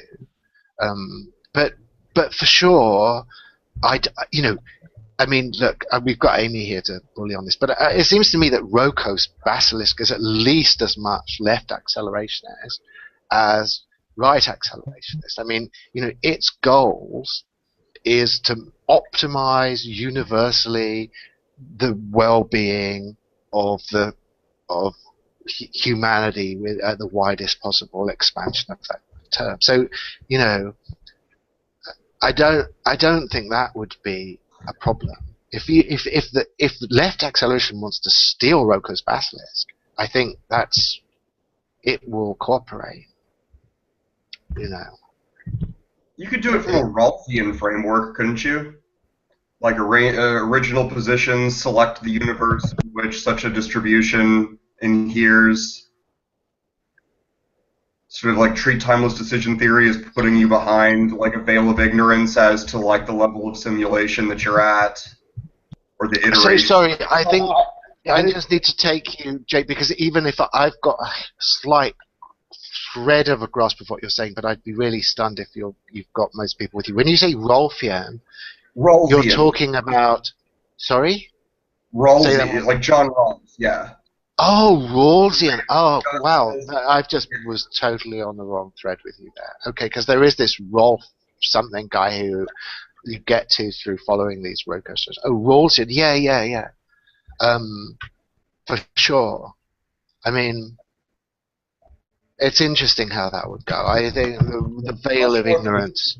He's obviously a Kantian more than a utilitarian, isn't he? In the sense that it's all to do with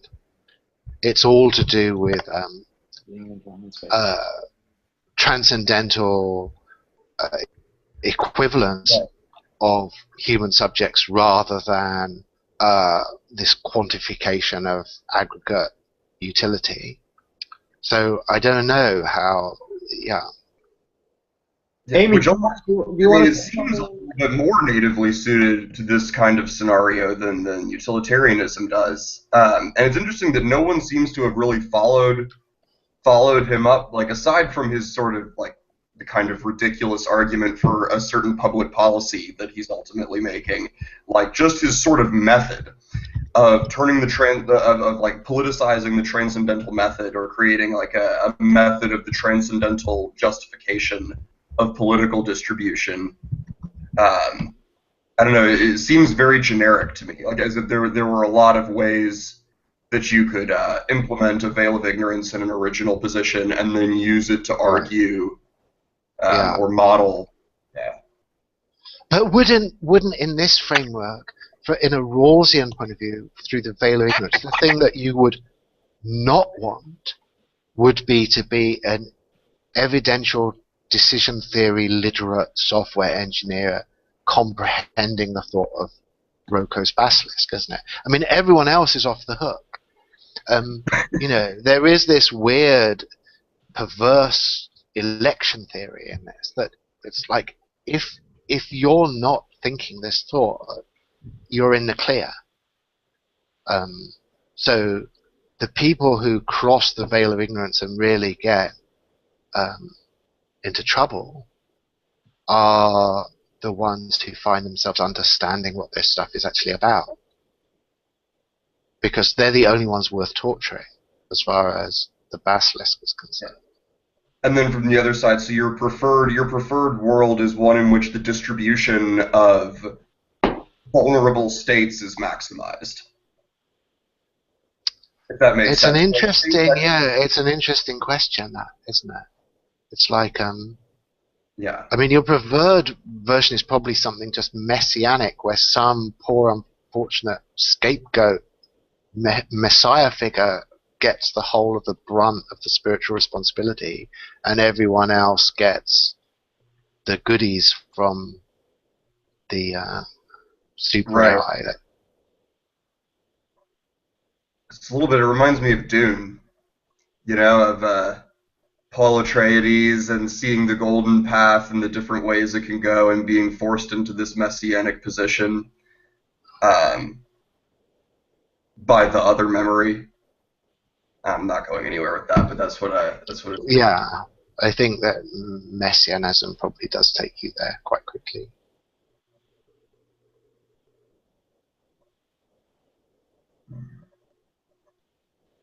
Can I just say, if no one has anything else to throw in, like I've been remiss at keeping people up to date with where we're going of this, and I'd just like to say, everyone who's going to be with me here, the basic schema now is to go in reverse order, as if passing through a mirror, back through the topics that we've covered in, I hope, sort of deeper, thickened, and more informed context.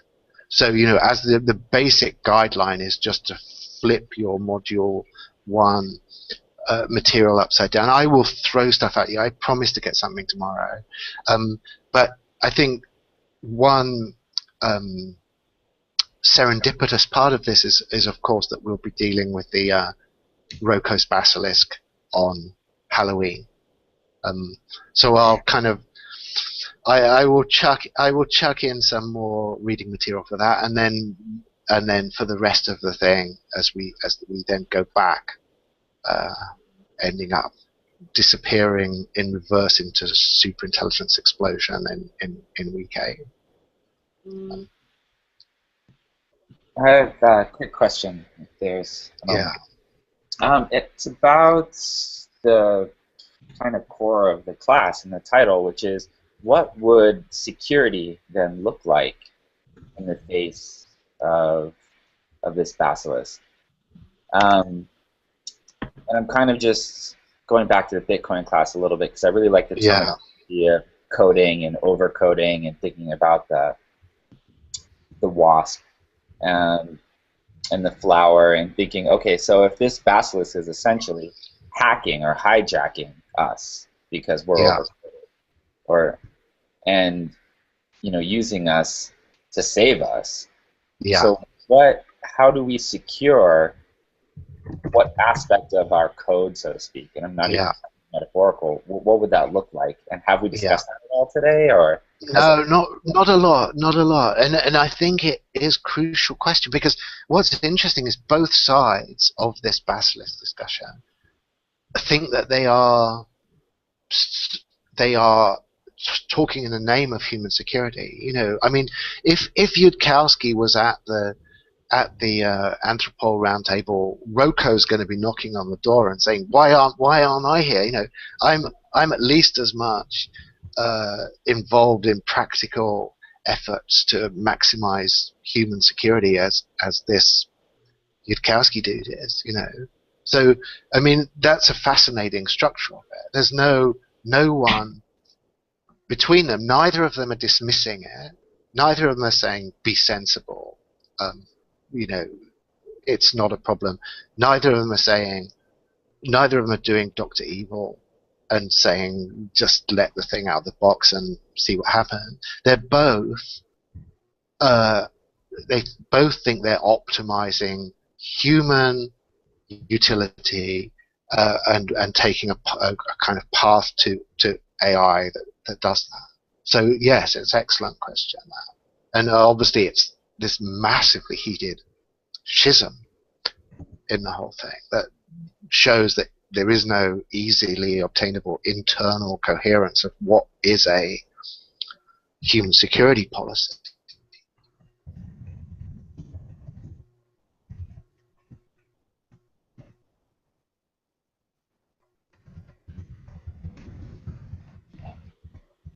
So should we wrap it up? We're a little bit over time, 3 minutes, or you guys want to continue on?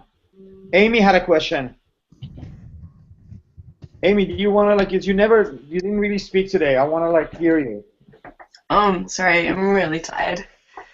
I don't even remember what I was gonna say. The one thing that I've been thinking of now though is the whole notion of identity that this argument requires to work.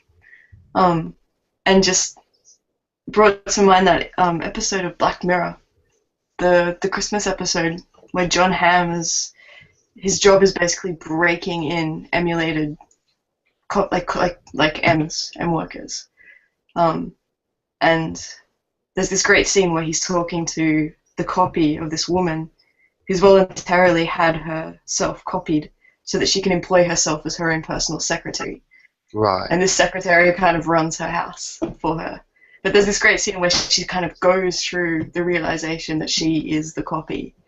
And kind of that particular episode relies on the opposite kind of possibility of identity, that there isn't a basic or fundamental identification of the copy with the original, so that the original can then sell herself as a slave to herself, sure, or as a worker.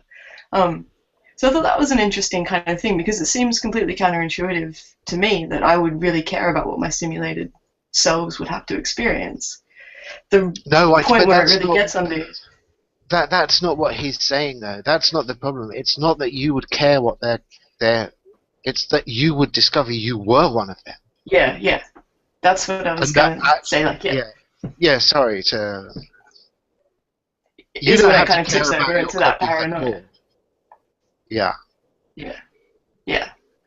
Because I mean, whatever theory it is would say that like you have two futures. Like you literally fork at the point where you've been simulated. Like if I'm simulated 1 second from now, like and so there's the me that's still here and the simulation which experiences somewhere else. Like there is no sense in which the simulation doesn't have the history of the me that exists at this moment. Like I have forked. I'm both. Yeah. This is the most horrifying episode of Black Mirror, Amy.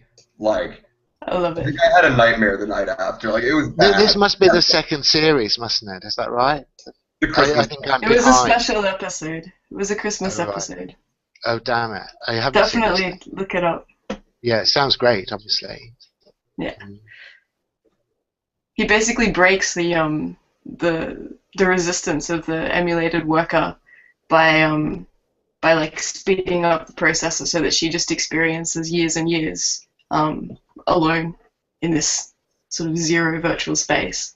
And then he kind of like flicks it back to sort of his time, and she's completely broken from what she's experienced as like 300 years of solitude. Right. It's fantastic. Right. Yeah, it does sound very relevant as well. I mean, at least the mechanics of torturing simulations. Definitely. Anyway, I didn't really have anything to say, Mo. Just kind of flopping around here in half awakeness. We were hoping that Luca would join us, but she never did. So It makes you wonder, like someone said earlier, is it even possible to torment someone for the entire rest of the history of the universe? And something like that happens in that Black Mirror episode. A simulation is set on 2,000 years or whatever it is, like indefinitely. Its highest Right. set. Like, Yeah. I don't know. At what point is suffering no longer something that's possible? Is even insanity, something that is no longer a meaningful distinction? Like, how long, if you have a mind that isn't able to stop running, and you have 1,000 years of continuous subjective experience, like, I don't know, does a super intelligence come out on the other end just by forced evolution or forced permutation through everything that it can reason about its situation? I don't know. That's kind of an interesting question, whether you would expect a human mind to eventually, I don't know, be able to hack its surrounding computational environment, see the code, whatever, if you just left it in the room for 1,000 subjective years. Or does it just get caught in a, degenerate loop? Like one of the degenerate, initializations of Conway's Game of Life, and it just sits there flickering on and off. Is this a kind of Buddhistic point that just simply by existing it is being tormented? Or yeah, no, basically that's what in Black Mirror, that's what you're made to see, is that, well, with minimal, particularly or explicitly with minimal stimulus or no new stimulus to be introduced. Right. The woman simulation that's supposed to run her house is just trapped in a blank white construct space for God knows how long. Oh, okay. Yeah, it's interesting, isn't it? Because the notion of imprisonment and torture are not very obviously analytically related, are they? I mean, it seems like a kind of synthetic relation, but that this is obviously implying it's more integral, and just confinement. Then yeah, is confined existence as a kind of suffering. It's a refusal of embodiment as well. It's kind of deprivation of any embodiment of her intelligence, the M's intelligence. Sorry, that doesn't help. No, but it does. I mean, there's a lot of ways that you can torture a state vector. I mean, that's like in Glass House, this sort of distant sequel to Accelerando, identity theft is like stealing someone's full state vector, and it's the most horrible of crimes because then you can do fucking anything to them, anything, to a billion versions of them. And I mean, if the body, that's a sort of interesting sense, Amy, that like the body or the environment is part of the body or is a body. I don't know, that like to, in the sense that depriving you of either one of those is reducible in a way to like depriving the intelligence of context or of stimulus, which is equivalent to a kind of confinement and which is intrinsically a form of torture. Causal isolation.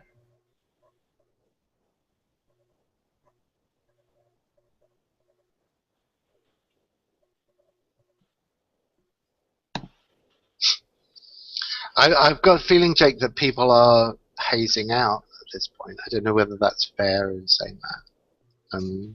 I'm totally hazed out right now. Well, we're about 10 minutes over time, anyways.